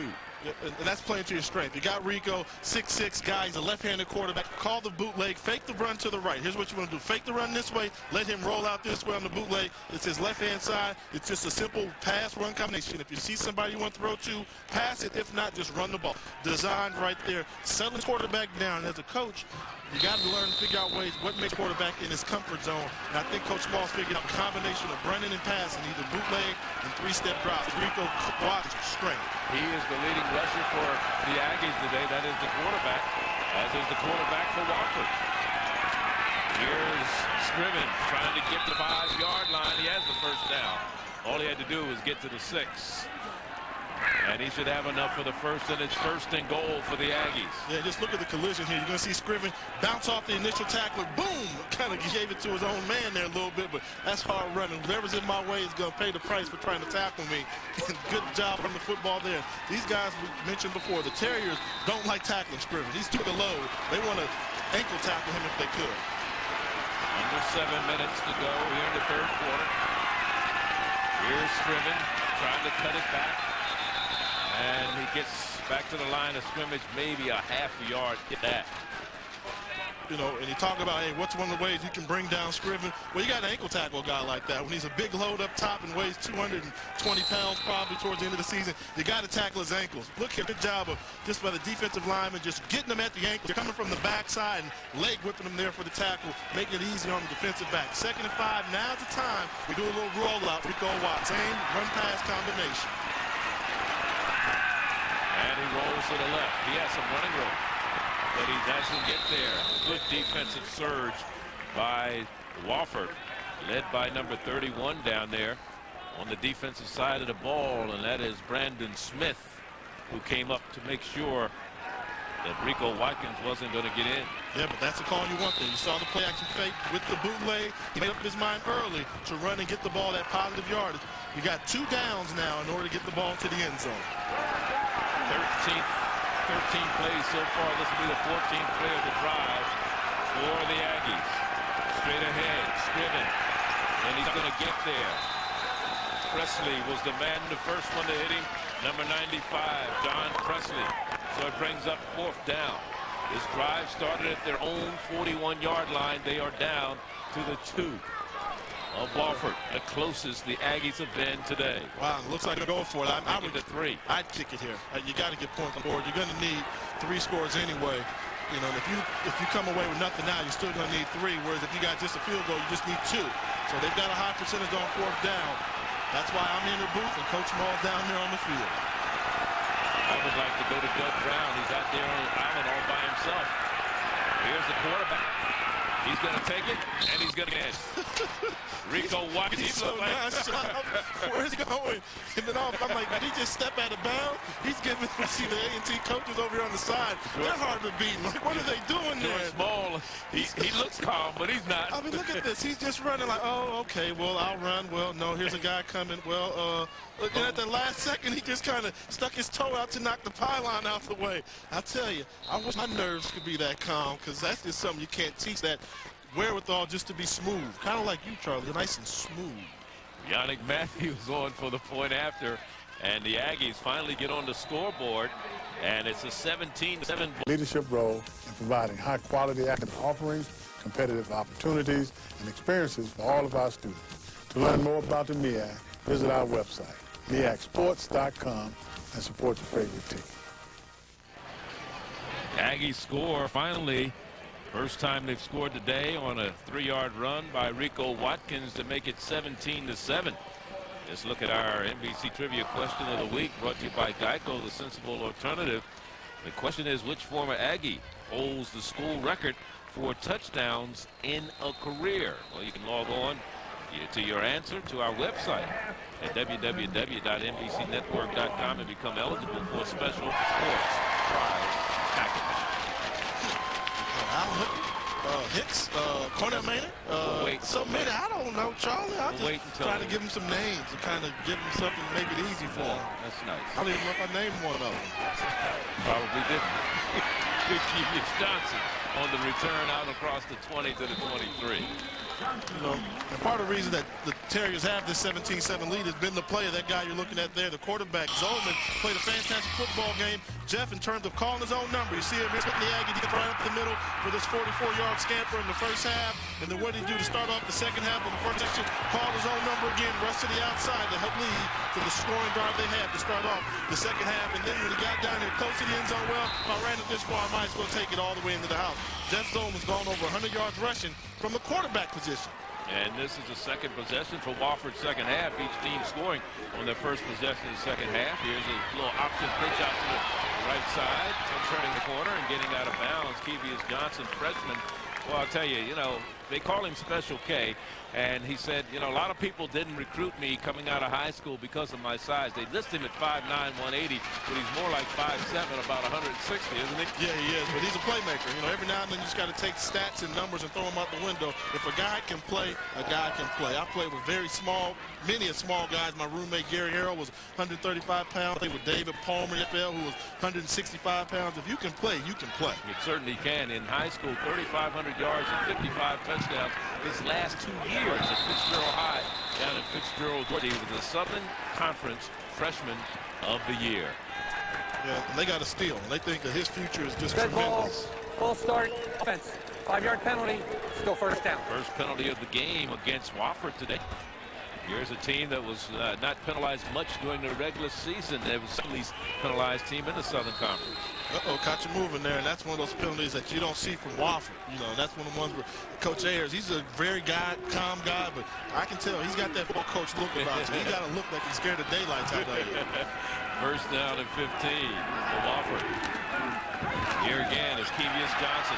Secondary fumbled the ball, and the Aggies may have it. Maybe a break the Aggies. First turnover day for Wofford, and the Aggies get it back at the 40-yard line of Wofford. You knew in the game of football, things have to balance out. A&T turned it over twice in the first half. Hey, they're leading the MEAC in turnover too.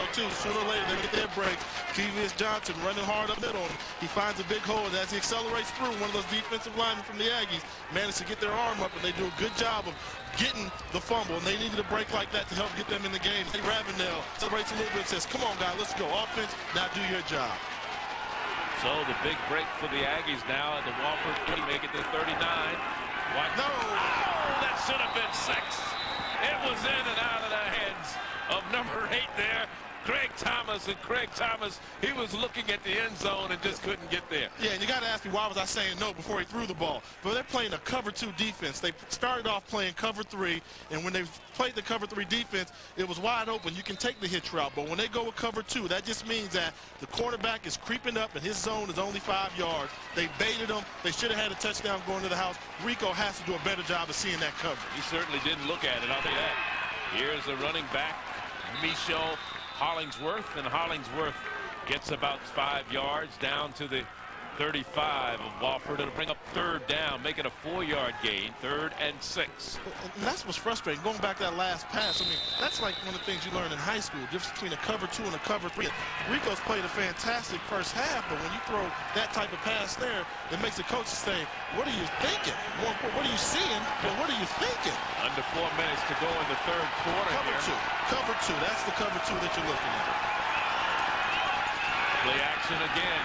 Rico Watkins pulls up, throws, has a man wide open in the middle of the field. That's a tight end, King. Joshua King has a first down at the 15-yard line. Only the 6th catch of the year for the junior from Fayetteville, North Carolina's Pine Far Tide. And what do you do when you got a quarterback that's not making the best decisions, thinking mentally? Well, you take the thinking portion out of it and say, I just want you to react, son. Roll him out the pocket. Look at all the people. Let's find somebody. Let's find somebody. He cut back against the grain, and that's just an athletic throw that you can't teach. He's left-handed.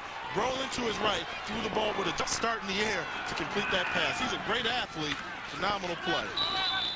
Hollingsworth going straight ahead. The ball out to the 10-yard line. So they get 20 yards on that pass play to Joshua King, the tight end. Well, now's the time where you go to shotgun. I would like to see you spread them out a little bit. Don't make it tight, because when you go very tight and put a whole lot of people close to the line of scrimmage on offense, we're going to do the same thing, and they just want to have bodies all over the line of scrimmage. Spread them out tight and maybe look for a quarterback ball something with Rico. It is 2nd down, 2nd and 6. Spread out. Carry to the body of screen. Deep handoff. Cutting back is Hollingsworth. Hollingsworth's inside the 5 to the 4. Flag is down, maybe false start against the Aggies. 2 flags are down. Illegal shift against the A&T Aggies. Yeah, that's a tough one there. And you know, when you get down there in that situation, you got to make everything count once you get into the red zone. I call it the money zone. Illegal shift on the offense. 2 men moving at the same time. 5-yard penalty for the previous spot. Repeat, 2nd down. You know why I call it the money zone? Because you better score. Because if I get down there, I'm coming to get my money. I drove this far down the field. I get inside the 20. I want my money. I don't want half my check. I want my whole check. So it's 2nd and 11 after the penalty against the Aggies. Is their 3rd penalty, I believe, in the ball.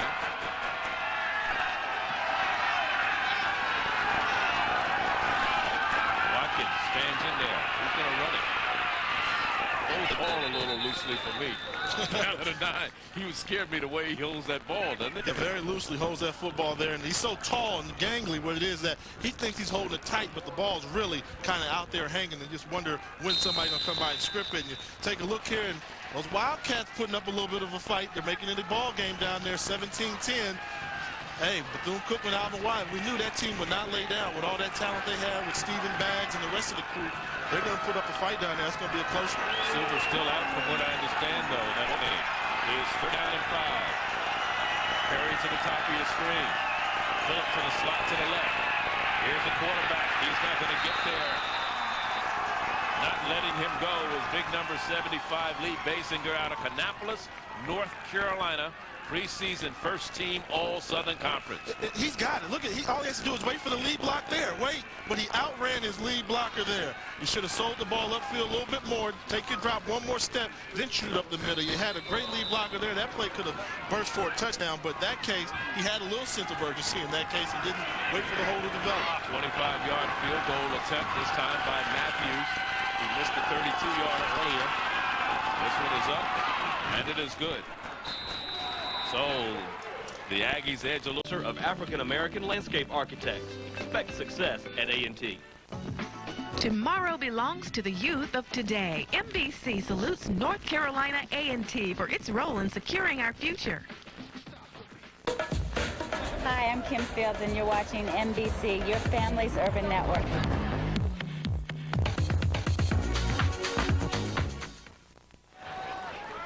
It is a 7-point ball game. Yannick Matthews, who missed a 32-yarder earlier in the first half, is still a 25-yard goal and pulled the Aggies to within 7 points. And of course, that's taking advantage of that fumble by Kevius Johnson, the freshman. And that's what you have to do. Yeah, you do. Anytime they fumble the ball, you get a turn, put some type of point on the board just to let them know they won't get away with it. But more importantly, back-to-back scoring drive. There's 10 unanswered points that the Aggies have come away with. They've got the band rocking, and everybody here in this Wofford crowd is stunned a little bit, sitting on their seats waiting for something big to happen. And here's Kevius Johnson at the goal line on the return now.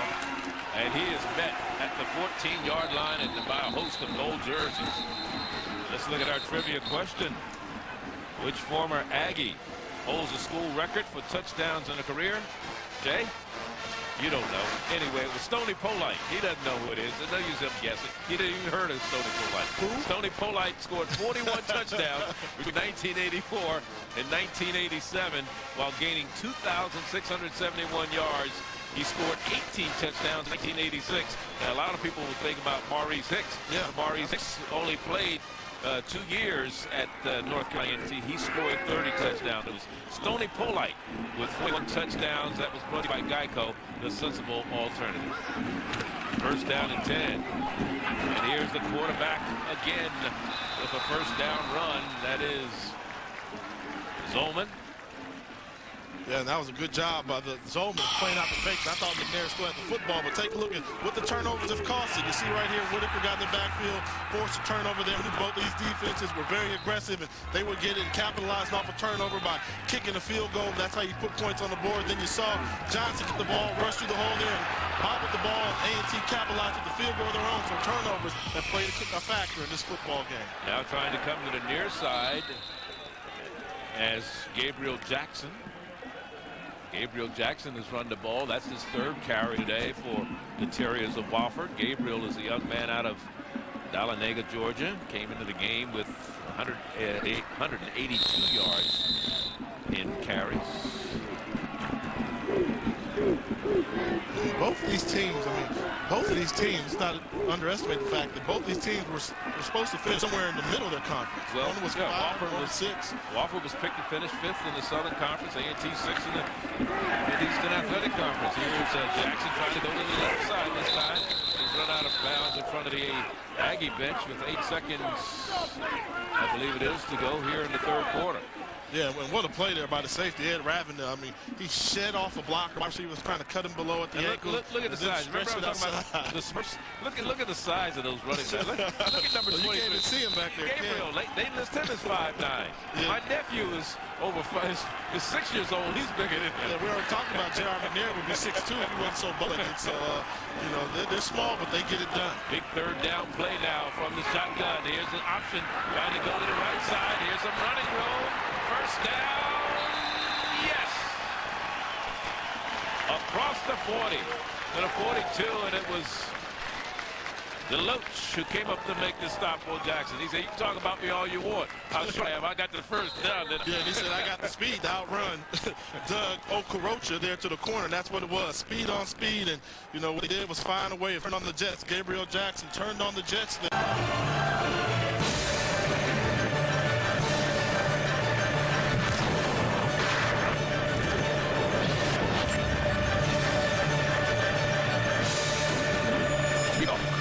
The ball. 15 minutes of regulation football here in Spartanburg at Gibbs Stadium on the campus of Wofford College.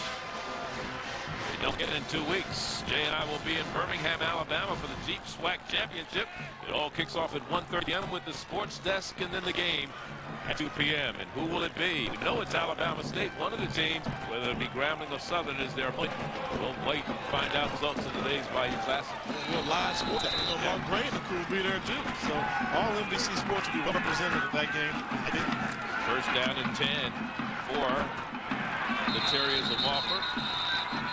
You know, let me tell you a little thing that goes on, and people don't really know this. Charlie, you can relate to this from your days back in Nova. The importance of having man. during that break there between the quarters, the A&T band fired up their best song, and that defense got so excited, and it carried over in that play right there. I mean, they're standing on their edge of their feet, and they're ready to get it going, and just by playing the most popular song out there today, little things like that can pump up your defense and will you to a victory. Great crowd on hand here. This stadium that seats 13,000, named after Razor Gibbs, who was won 16 varsity letters, a 1946 graduate of Wofford. This stadium built in 1996, and the stadium's only, what, 7 years old now. It's beautiful. It is beautiful. And, you know, I always like to say, who's the guy that built this stadium? There's always a little legend, like if Howard ever built a stadium, they're going to say Jay Walker built that stadium. Well, in the case of Wofford, it's Sean Graves, quarterback, Division II All-American for 3 years in a row, and did all those without a pectoral muscle in his arms. But he was a fantastic football player, an opportunity to see him play. Here's a little reverse coming back to their side. They keep it on the ground with one of the receivers, Curtis Nash, on the end around, and Curtis Nash may have the first down. Let's see how close it is. Yeah, this is a misdirection. Everybody's going this way. Whoa, here comes the ball coming around this side here. You got one seal block there. What a great tackle there by number 4. Deron Thomas doing a good job of making his blocker miss and slide underneath to bring up a crucial 4th down. 4th down and inches for Wofford. Biggest play of the day for Wofford on 4th down. They don't mind going for it. We can see if the defense jumps. No, they give the ball off. Now the quarterback, and he gets it. That is Solman, who's been the MVP so far in this game. Yeah, that was a very smart move, because if he would have given it to J.R. McNair, he was stuck. They had to wait for J.R. McNair to get the football. Zolman had the guts to call his own number with the game on the line in the trenches. Did a good dive fake there and kept his own number, then shot straight ahead. But look how fast those Aggie defenders came in there swarming to the football. They're starting to figure each other out right now. It's going to be a matter of who wants it more. Zolman reminds him so much of Alan Suber. That's his closest team that they played that runs the same type of offense. And Zolman does the same type of things that Alan Suber did and does for Bethune-Cookman. It's been Rob. Hey, Charlie and Jay, you guys alluded to tight end coach from Wofford, Joe Lassane, earlier. He is the former president. From 28 years, he was there from 1972 to 2000. A former assistant coach, played baseball and basketball at Erskine College, where his dad was the president. He told me he was sidetracked into becoming a professor. He should have always been a coach. Well, you know, you never get too old to live out your dreams, right? And he's doing it right now. Keeping the ball on the ground. Again, going straight ahead. Terriers of Wofford, J.R. McNair on the carry. McNair. What doesn't J.R. McNair do? They don't. You know what is so interesting? Some great stories here about some of the things that Coach Mike Ayers allows the students to do. You know, he's pressuring these guys about being time for practice, and you know, if he's got class and he's got all these other activities, that he's involved in. He says, as long as you contribute when you get here, he doesn't pressure them. Here we go to the left side.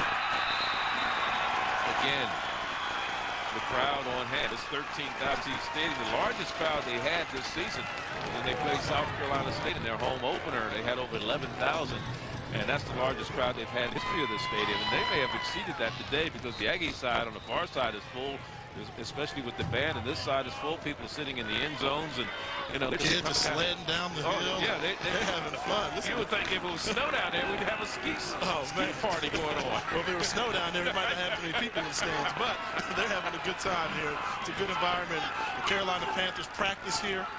Yeah, the owner is a graduate of Wofford, the owner of the Panthers. And again, all being kept on the ground in the ground game, working effectively for Wofford College. Zolman again keeping the ball on the ground and running effectively and running straight ahead. We got a little update that the Grambling Tigers have jumped out to a 17-13 lead over the Jaguars for Southern, so they're going at it. They're going at it, and we knew they would. But, look out here and you see this environment you got here. This is the way it should be done. If you're going to do Division I AA football, do it just like they're doing it here. Great model of fire. Option play, Zolman grabbed from behind and brought down before he could get loose, and Darrell Hamilton from Detroit, Michigan, number 93, was the man who got a hold of him. Yeah, and you have to account for the quarterback, and how do you account for the quarterback? You just stick out a big arm there, and whatever you grab, you hold on to. That's called a fingertip tackle there. A&T still struggling to figure out that McNair's not going to be the lead rusher for Wofford today. It's going to be Zolman. You got to stop Zolman. Change your whole game plan. Don't worry about McNair. You got to worry about him, but stop Zolman. Put a body on him. Under 10 minutes to go here, fourth quarter. And here's the pitch to the near side. Turn in the corner. Again, here's Jackson, Gabriel Jackson. They got Jackson and Johnson and Kevius Johnson. And I'll tell you, they got the Johnson-Jackson boys going. And I'll tell you, they're all playing very well today. Yeah, they got them all. Now, I want you to watch this guy. He's the poor angle. Theron Thomas goes inside the block. When he goes inside, he misses one of the Johnson boys on the outside. A poor angle there. Make him come back inside to the... So effective that we guarantee you'll get the results you want in 6 weeks or less. Own the new Bowflex Ultimate with no money down and monthly payments lower than many health club dues. Call and ask for a free video or DVD and check out the entire Bowflex lineup or visit us on the web today. The new Bowflex for ultimate results.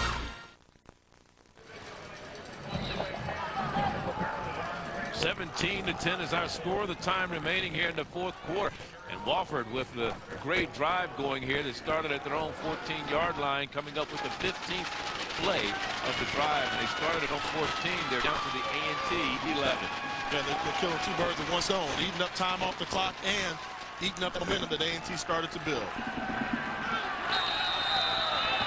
Zolman has been the man today for the Wofford Terriers. And again, they keep the ball on the ground with Mr. Jackson. The South Carolina State Bulldogs, remember, that's Johnson this time. That was Aaron Johnson, but we were talking about Gabriel Jackson. The Bulldogs remember him because he had 2 touchdowns against them. Kevin Johnson will be remembered by Georgia Southern because he scored 3 touchdowns against. So everybody gives you something to remember him by. It is 2nd down and 9. Here's a pitch inside. Johnson is brought out of bounds at the 4-yard line. On the near side, Kevius Johnson on the carry. And that was a much better job by Theron Thomas of playing the sweep. Take a look here. You see him here. Same type of play. Ball's coming to him the outside, but he forces the running back to go inside of him. Keep that outside position. Allow the rest of the defenders to swarm to the ball. That's how you play. What happens when you cut back inside? Listen. Don't cut back against the grain, boy. Some headaches up in there. Sounds of the game. They're down in 2. They can still get a first down without scoring. Zolman has been the man at quarterback. And he has it, and he's in the end zone. Touchdown. Zolman with another rushing touchdown for him for the day. That is his 2nd. That's been the trouble. They have not figured out a way to stop Jeff Zolman. Calling his own number here. Going to do the fake, but he's going to pull it out of there. Who's going to tackle the quarterback? Rule number 1, the option. Stop the quarterback. Make him pitch the football. Nobody from the Aggies was able to make him do that. With 9:02 remaining in the fourth quarter. Remember, I believe this drive started in the 3rd quarter and it is extended into the 4th quarter, and they take it all the way down the field. He works for Office Depot. Whoa, he absolutely works for us. Office Depot set up our entire office. Computers, desks, chairs, right down to the chair mats. Technically, yeah, he works for Office Depot, but they're a huge part of our company. Do a lot more than Hinson. And he's got a bat for us, too. No way, why? Where do you think we got our computers? Office Depot. Everything your business needs to win at everyday low prices.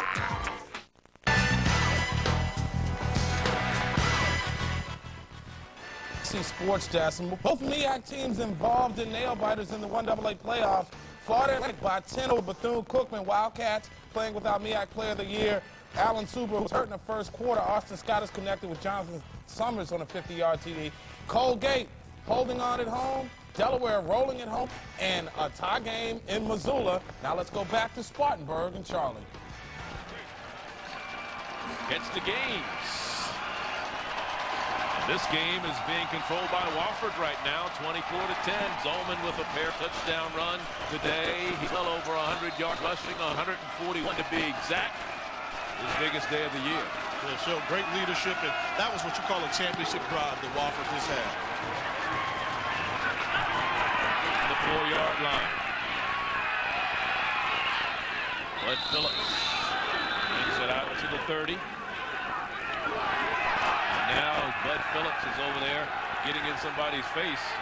He's on the wrong sideline to be getting in somebody's face. Yeah, let's take a look here at how they manage to get these guys open. You're going to see Mr. going this way. Everybody slide this way. What does that do? That puts the defensive end in the bubble. He doesn't know which key to read. He's in the hole, but the moment he goes in there too far, he's giving it away. The misdirection led him to his left. They brought it back on the right side. That's misdirection. Everybody has to sell it from the center to the guard to the tackle.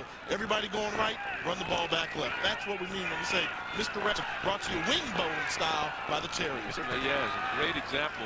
Textbook style. Now we have receivers out left. Let's see if there's the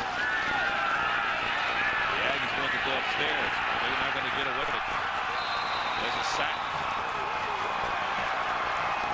When you got teams that control the time of possession and run the football, well, if you get them down by 14 with 8 minutes to go, they get that sense of urgency, and you force them to do something they don't want to do. And what North Carolina A&T doesn't want to do is call 5-step drops all day long with Rico Watkins. They rather ball control you. So now Wofford's got the Aggies right where they want them, doing something they don't feel comfortable doing. Wofford came in with 24 sacks. They were tied for second in the Southern Conference in sacks with Appalachian State. Right now, they come up with a big loss of 5 yards against the Aggies. The sack for the 16th time this year. Rico Watkins, we saw their trip receivers out there, but he's got to get the ball. We talked to the quarterbacks yesterday, Jay. They want to get it in big chunks. Just get 8-10 yards. That's all you need. Maintain his balance. Now is a bubble, and they're going to call him down. He just did a stupid thing, throwing the ball away. I mean, I hate to talk about the event, but that was not the smartest thing to do at that particular juncture. Knowing when you're such a good athlete, you think you can make everybody miss. The blitz is going to come his way. He does a good job of the sides to him. Once you stumble, get up and get rid of the football. Don't pump fake that ball. Throw the ball out of bounds. Watch what he does and then here. He gets the ball here and he realizes he's going down. Then he wants to throw the ball out of bounds. You had an opportunity to get rid of that football. Hope that the officials said you were down, because it could have been picked up by somebody and run it for 6. Yeah, they could have intentional grounding, anything like that. So, you know, realize when to get rid of the football. 3rd and 30. Get out of the end zone, son. Get out of bounds. When you got a design rollout like that, he did a good job at least not stopping in the end zone, and they're going to get a flag there. As, you know, no, they're going to call them A&T. The lineman went up and said something to him. Kareem Sanders, I believe. But as you see him get out of bounds, once you get out of bounds, now look upfield for somebody to throw the ball to, and he decides to run it. You know, that's questionable there, but in this type of game, they're not going to call it. And what you don't want to do is see the Aggies crumble. And when that play was over, one of the offensive linemen went over to the referee and said something like, you got to call that foul. It's Kareem Sanders there that went over to the referee and said something in the play. These referees, they got short tempers. They're not going to take a lot of mouth. No, why would you say they have short tempers? Well, Charlie, you're a referee. They got short tempers. Why would you have a short temper in the playoffs? We have a dead ball, unsportsmanlike on the offense, half the distance to the goal, 4th down. This has been a relatively penalty-free game, so how would you say they have a short temper in the playoffs? Because the guy said one thing to him. But you're not supposed I don't know what he said. Well, I don't know what was said. That's not a short temper. But, you know, hey, realize that he's caught up in the heat of battle, too, and don't call that. But that's not a short temper. Doo-wop greats.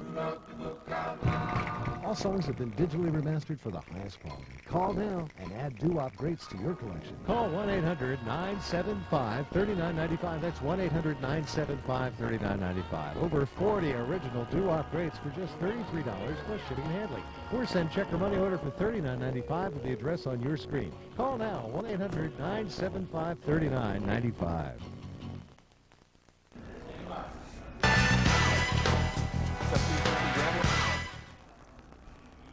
Doug Stewart here at the Geico NBC Sports Desk. Grambling and Southern Bayou Classic Eugene to Tim Abney for TD, 14-7. Grambling at that point. Right now in the second quarter, it's 17-16. Southern just added a field goal. Grambling in the Bayou. Back to Charlie J with the game. North Carolina A&T and Wofford. On NBC.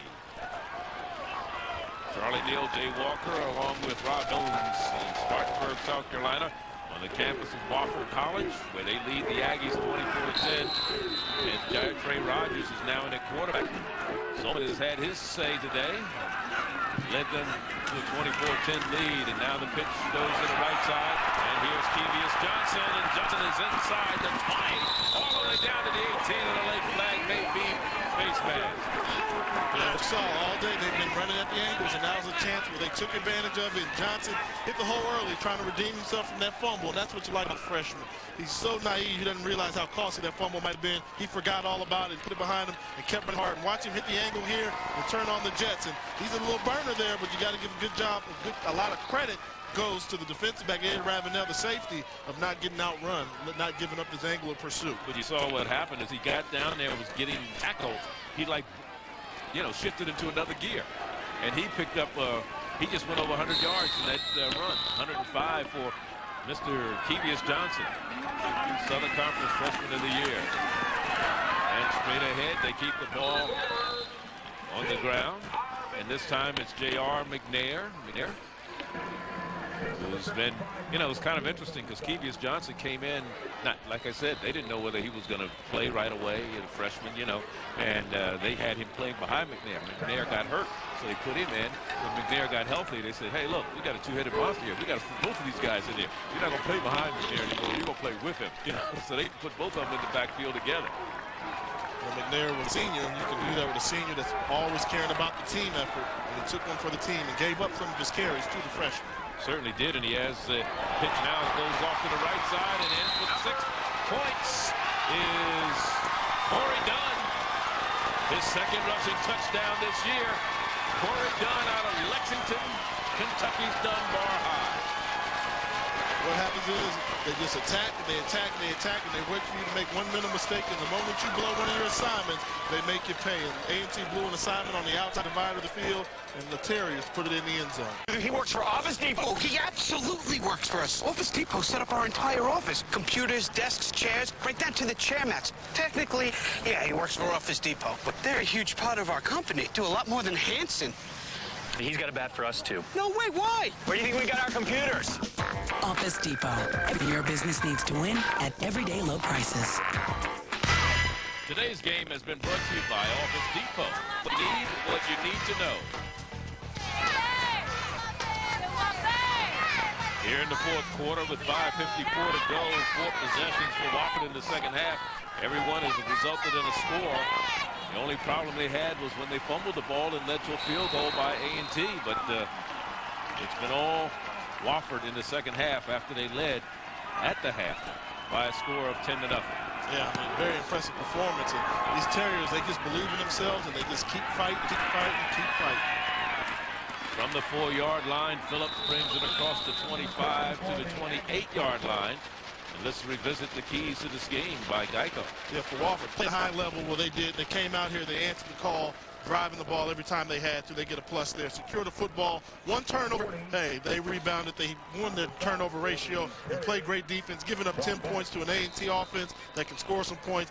Geico keys to victory for Wofford College.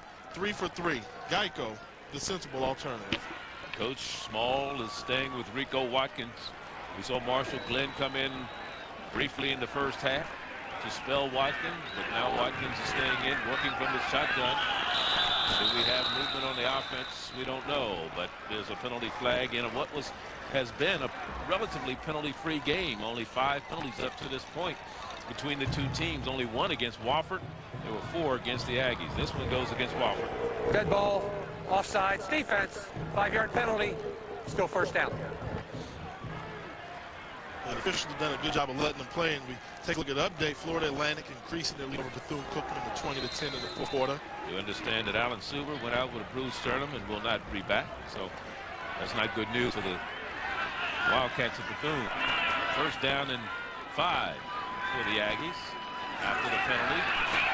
Watkins stands in there, throws, has it complete. First down at the 35-yard line. All the way up to Perry. Perry's a little slow getting up. Yeah, Perry went out and laid out, and he gave 100% effort there. He was a little bit exposed and just looked like he got the wind knocked out of him. It was a good hit there by the safety for Wofford. As you take a look at Watkins here, this is the type of throw they want to see him make. Take your rhythm, 1,001, 1,002, get rid of the football, and he throws a strike right down the middle. The bobble forced Perry to take his eyes off of the defensive back. Good job of holding on to the football. 37 yards on the catch by Perry. First down and 10. Throws incomplete. Intended for Brad Hinton. Let's go down to Rob Jones. Hey, Wofford is in total control of this game. In particular, the play of their punter, Jimmy Minor, 9th in the country. He's 9th in the country in Division I 2A as a punter, and his dad makes every trip. Well, he's only missed 2 games this year from Binghamton, New York. His dad's name is Jay Minor. 759 miles he's traveled to come to this game today. Yeah, well, it's worth it. I want to see him play. You've been doing this all season long, logging a lot of miles on the car. How many miles do you think you've logged this year? Probably 16,000 this year. This year you've gone to every game, or how many have missed? Missed 2. Catawba and the Citadel. But you're going to follow the team as far as they go in the playoffs. I will. I'll be following the rest of the games. All right, thanks a lot. Next week. Jay Minor, a dedicated dad, following his son Jimmy throughout these playoffs. Yeah, he said that the only thing he regretted is they took VMI off the schedule. That was the first drive for him. That would be the shortest trip you'd have from upstate New York. On third down. Screen pass on the far side. As I think the Hollingsworth who has the first down. And of course, Wofford win today. They get a chance to host again next week. They will be back here at home. And just looking at the bracket, just checking to see who they might take on. They would play next week the winner of the Western Kentucky-Jacksonville State game. So that's who they would host next week here at Gibbs Stadium. First and 10. A&T. Pass out in the flat. And that is Brandon Trusty on the reception. Yeah, and one of the things about playing Wofford in the playoffs would be this is a team that forgot how to lose. I mean, that Air Force game was so long ago. They think week in and week out you're going to forget how to lose, and I kind of know about that. We went 11-0. That team we had really forgot how to lose, and that's a good feeling because you think that no matter what the score could be, you're going to find a way to win the football game. We go Watkins running out of bounds. One of the things, well, we'll come back to that thought after. Go ahead and do your long distance play it again.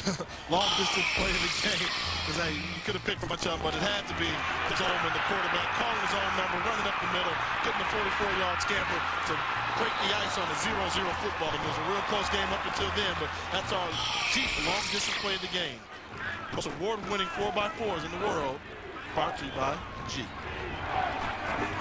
And another first down. The ball at the 12-yard line for the Aggies. 12-yard line of Wofford. High snap. Watkins throws, has it complete at the 3-yard line. And it's a first down. Well, let's see what they mark it. That was a first down play. See if they give the forward progress. And that was on the receiving end, Phillips.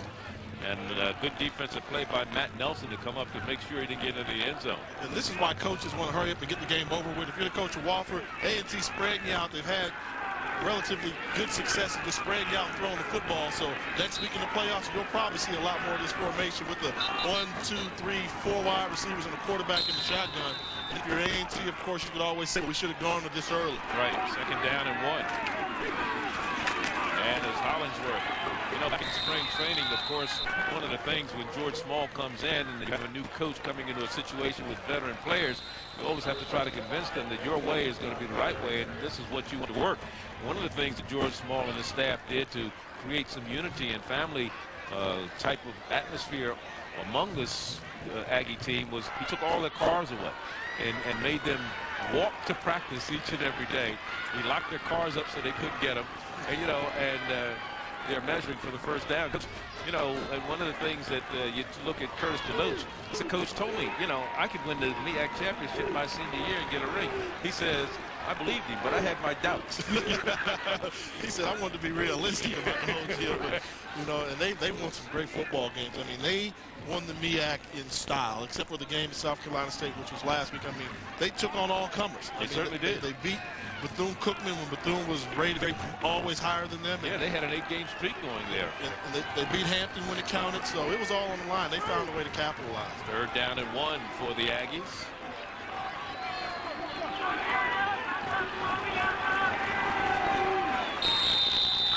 Scriven.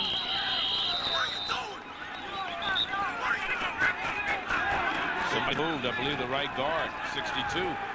Gates moved pretty early. And what I say about the Aggies is kind of, regardless of what happens here, and you hate hearing that cliche sports, but regardless of what happens, they've represented their conference well. Watch the right guard, 62 Gates. Yeah, take a look there. He just got moving there in a little initial snap, and offense line can't move and then you hear the quarterback, what are you doing?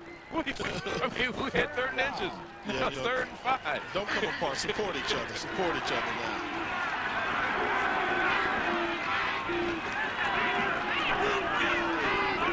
Changes the whole scheme of things. Plenty of time. Watkins, he stands in there, throws, and it's incomplete. Should have been intercepted in the end zone. And there's a man who's a little frustrated with himself, Steele, who didn't pick it off. Ryan Steele, who had his only 1 career interception for him. He's a senior out of South Carolina. Here's 4th down. What do you do? Like I said, I'm a big fan of spreading it out. If you spread it out, you kind of tell Watkins that, you just find a running lane. If you find a running lane, take off and run, because you can still get a 1st down. Without scoring. Without scoring. Right. So I like spreading them out. That's too compact. Down here, this is too compact in the red zone, I believe. Spread it out for the young man. Little fade, and it's incomplete. Chris Perry, Kenny Perry rather, on the receiving end, or trying to be the receiver on that, and they turn it over on downs as they get all the way down to the 8-yard line. Yeah, low percentage pass there, and the fade is always low percentage. You get athletes, you make big plays, but let's take a look at the Geico keys to victory for North Carolina A&T. Well, they were -1 in the turnover takeaway department, so they get a minus there. Fundamentals, hey, 4 penalties. They played discipline. They had a couple costly ones, but we'll give them a plus there. 4 penalties in the football game won't get you beat there. And then y'all focus, well, they gave up 369 yards. You can't do that. And all of that 369 yards, that all came running via the run, so they get 1 out of 3 for the Geico keys to victory. The simple alternative. And they keep the ball on the ground still. Trying out the clock now.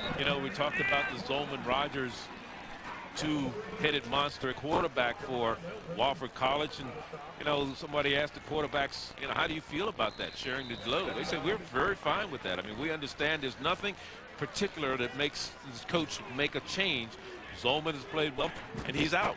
Zolman played well in the 1st half. He's out. They share the load. You look at their stats, they're pretty evenly matched. Time of possession, time that they're in the ball game, all of that.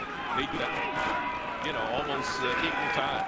Yeah. The coaches deserve a lot of credit for that because they stick to it. They tell you, hey, the first half of the game, you'll get 2 series. Next year, I'll get 2 series. And the only time you have a problem is when you start backing off of what you're saying you're going to do. And let's take a look at our Jeep drive of the game. And here was a lot of Zolman. The quarterback is the player of the game, the MVP. Zolman got it going with a 44-yard scamper up the middle.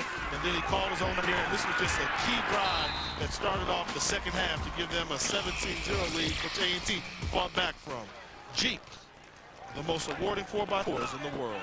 When you look at the Southern Conference team and you look at the Wofford team and you look at the Southern Conference stats, nobody really stands out in any statistical category on this team. It's a total team effort. And they spread the wealth. We talked about running backs and the quarterbacks all sharing in that 300-plus yards rushing that season, and then you look at other statistics even on the defensive side. Then you look at Deutsch. Eric Deutsch, the right guard. He won the Offensive Lineman of the Year award. And these are not things you hear a lot of teams and players being talked about when you look at this Wofford team, but he's done a great job this year. Yeah, he has. And, you talk about the statistics. Here's a stat for you. With Wofford, they look so much alike that I looked at their backup players, and even their backup players, there's only a 5-pound difference between them. So they bring one cornerback in, and he may be 180, and the next guy comes in at 185. I mean, that's a scheme team right there, meaning they want all their players to look alike, dress alike, and think alike. And you got a couple of exceptions. Deutsch is over 300 pounds, but all the linemen and their backup all weigh within 5 pounds of each other. And the Southern Conference, this is a conference rich in tradition with the Georgia Southern, Appalachian State, Furman, the Citadel. They're going to be losing East Tennessee State, and they hated to see that go. We talked to their conference commissioner early in the day, and they hate to see that go, but his thought on that was, if you're not going to do it right, don't do it at all. And they've got to do excellence, and more importantly, they expect to win championships and playoff games. What a lot of people don't remember or may not remember, was that teams like Alabama, Florida, Georgia, LSU, Mississippi, Tennessee were all members of the Southern Conference at one time, and then they went out and became the Southeast Conference. So was Marshall. Yeah, Marshall was a member of the Southern Conference. So this is a rich football tradition in terms of the football players in the Southern Conference. There's Minor punting to Deloach, who makes the fair catch. We talked about Jay Richardson. You know who else is a famous alum of Wofford? Forgot about Fisher DeBerry. Fisher DeBerry, head coach out of the Air Force. Right.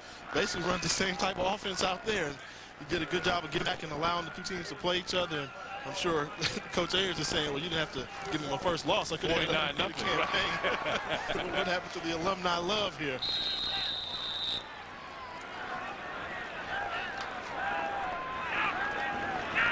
In fact, they played in they lost to Florida back in one of those cigar bowls some years back in the 30s, something like that. They were upset. Yeah, they were by Florida. Florida State. That's interference. Yeah. That's a play there. The ball hung in the air so long that the wide receiver got in good position like a box out in basketball. And the DB realized he got boxed out, so he came around and dipped the pass to the fair. Look, he's in great position, and he jumps over and underneath him, and they're going to call the flag there. That's a good individual effort there by North Carolina A&T wide receiver. That's Bud Phillips. Yeah, Bud Phillips did a good job, but when that ball hung, he positioned himself like he was going up for a rebound. 15-yard penalty for the previous spot. Automatic first down. Grambling, I understand, leading at halftime, 17-16 over Southern in the Bayou Classic. Down in New Orleans, Louisiana, with the winner advancing to the SWAC Championship, which will be here on MBC in a couple of weeks, December 13th. It's like the gumbo factory starting to come back on the crawfish boys. You know, Grambling, those are the crawfish boys, and Southern is a gumbo factory. And under 2 minutes to go. Watkins talked to one of the linemen. Well, we saw a linebacker run a touchdown back. That's not a flag? Because he was behind the line of scrimmage. No, it was a backward pass. Right. Yeah, it wasn't a pass. It was a pitch, exactly right. Well, there's no such thing as a backward pass. I've seen some crazy stuff in football before, Charlie. I've seen it. If you've seen it in football, if it can happen, I've really seen it. I've learned some things this year that I didn't think could happen. That's big Dexter Stroman. Dexter now, he's got his name in the record books. He's carrying the ball in the NCAA championship matchup. He's a freshman from Bennettsville, South Carolina. Probably will never touch the ball again the rest of his career. That was incomplete. Brad Hinton, the intended receiver there, as we're down to about 37 seconds to go in this ball game. Well, it's been a great year for George Small, who was voted the MEAC Coach of the Year. We want to say congratulations. No, he didn't want it to end here. He wanted to continue going, but whoever would have thunk it coming into the season that a team that did and played as lethargically as they did a year ago would have won the MEAC championship. And of course, Mike Ayers, we can't say enough about the program and what he's done here at Wofford. Yeah, both these teams are outstandingly coached. Great coaching. Watkins here took that ball away. Heller took away, and they coach by different styles. You talk about Mike Ayers, he's that disciplinarian. He kind of puts that fear in. You look at Jeff Solomon, our Office Depot offensive player of the game. He played a great game. He was the best football player on the field at the time. 41 yards and 2 touchdowns. A&T never found an answer for him, and that's why A&T, unfortunately, is going home today. And the Terriers are going forward in the playoffs. We wish them luck and hope that they can bring a championship here to Wofford. We know the city of Spartanburg will be behind them 100%. Well, no question about it, because here's a team that's never been in the 1AA playoffs. Has only been in Division 1AA 9 years. It's only been in the Southern Conference 7 years. So, that's saying a lot for the short period of time. Of course, 16 years Mike Ayers has been on this campus as their head coach. And, there's Steve Perry. He made some great catches. Yes, he did. He came, the game for the Aggies. Held on to the ball when they needed a big play. He was their go-to guy there. So Wofford advances to play the winner of the Western Kentucky-Jacksonville State game. Of course, Western Kentucky is out of the Gateway Conference, one of the 4 teams that was put into the tournament from the Gateway Conference, while Jacksonville State was the winner of the Ohio Valley Conference. And so they will be right here next week. It is Wofford to try to continue with their season. They Open the season with a loss to Air Force, won 10 straight. Now with this win, they won 11 straight ball games. Yeah, so the quest goes on. You know, that team from 1978, Florida A&M, can rest again. It seems as if Bethune-Cookman loses, that they will still be the last team to have won one AA national championship. So it's going to happen. You know, sooner or later, the black colleges are getting a lot closer and getting more competitive. And you know, until they figure out something with that SWAC to allow the #1 team from the SWAC to participate, because I really do think that a team like Grambling would have given Wofford fits, as well as some of the other teams out there. Now let's go down to Rob Jones. Coach, congratulations on the win. You guys found something at halftime up front. Right. There were some things that we felt like we could go to, and we just hadn't been as sharp as we needed to be. We hurt ourselves with penalties. We just told our guys, just come out. We got some things that we can do, just execute. I felt like both of our quarterbacks did a fabulous job up front, offensive line-wise. We created some seams, had something going early, put the ball on the ground. We had a gaping hole, and we put the ball on the ground. And these guys are a heck of a defense. They're very opportunistic, and they got on it. But I think overall, we did what we had to do to win the game. They're an excellent football team, and we're very fortunate and very blessed to be able to come out of this thing with a win. You mentioned your two quarterbacks. Zolman had an incredible game. Yeah. Jeff did an excellent job running the option, and what happened, they gave us certain looks. I thought Coach Lang did a great job of coming out of the box, us adjusting at halftime. Coach Nash getting the offensive line ready. Coach Lackey with the receivers. Those guys are big, strong, and physical, and those guys can play. And we had to do everything we could do to try to win the game. We knew going in that we had played a playoff schedule already, so our kids were kind of battle-tested. I think initially maybe a little jitter here and there, but we settled down in the second half and did what we were supposed to do. All right, thanks a lot, Coach. Good luck the rest of the way. Back to you, Charlie. All right, well, you're talking about playing a playoff game already. Georgia Southern, along with Appalachian State. Look at Zolman here with 44 of his 141 yards. He had 2 rushing touchdowns today. Here he is on the second 44-yard gallop this game in the second half. And Mr. Zolman, our player of the game, young man out of Dayton, Ohio, came in here from Chaminade Junior College. You know, when it was all on the line, he found a way to get done. And that's why it's so important to have a quarterback with leadership ability that knows how to win football games. And we take a look at the final stats for the game, and the first downs look about equal, but the total offense, 375 to 260, and the time possession, they won that battle. Turnovers were costly, but they still never found a way to stop Jeff Zolman, the quarterback. And anytime they let a team rush for 375 yards, they came in here averaging, Wofford did averaging 255, and you give them 375. What made it even worse is the Aggies had only given up an average of 97 yards rushing a game, and they give up 375 today. And that made the difference. And you talk about these players and how they seem to get along. You know, you look at the rosters, 4 players on the Aggie squad from the state of South Carolina, 14 players on Wofford's team from the state of North Carolina. Yes, so you got the borderline wars there. You know, and overall, let's not forget, North and South Carolina and the Carolinas, they play a great brand of football down here, and they got recruiting each other's backyard. And unfortunately, about the playoffs, somebody goes home and somebody gets to keep going on. But the cupboard is full for both these programs. They're both young, and I would be surprised if we didn't see both these teams in the future in the playoffs. Well, George Small, congratulations on a great year. He was the coach of the year in the Mason Athletic Conference. 31-10, the final score here from... And they're all an eyesore. What you need is GS27 Scratch Remover. It gets rid of those surface scratches quickly and easily. Simply rub GS27 into the scratch, then polish to a beautiful finish. The scratch is gone. Would you do this to a brand new car? Ouch! But GS27 removes that ugly scratch quickly and easily. It'll even remove paint scrapes and unsightly rust. GS27 is only $9.95. But call right now and get a second tube for only $5.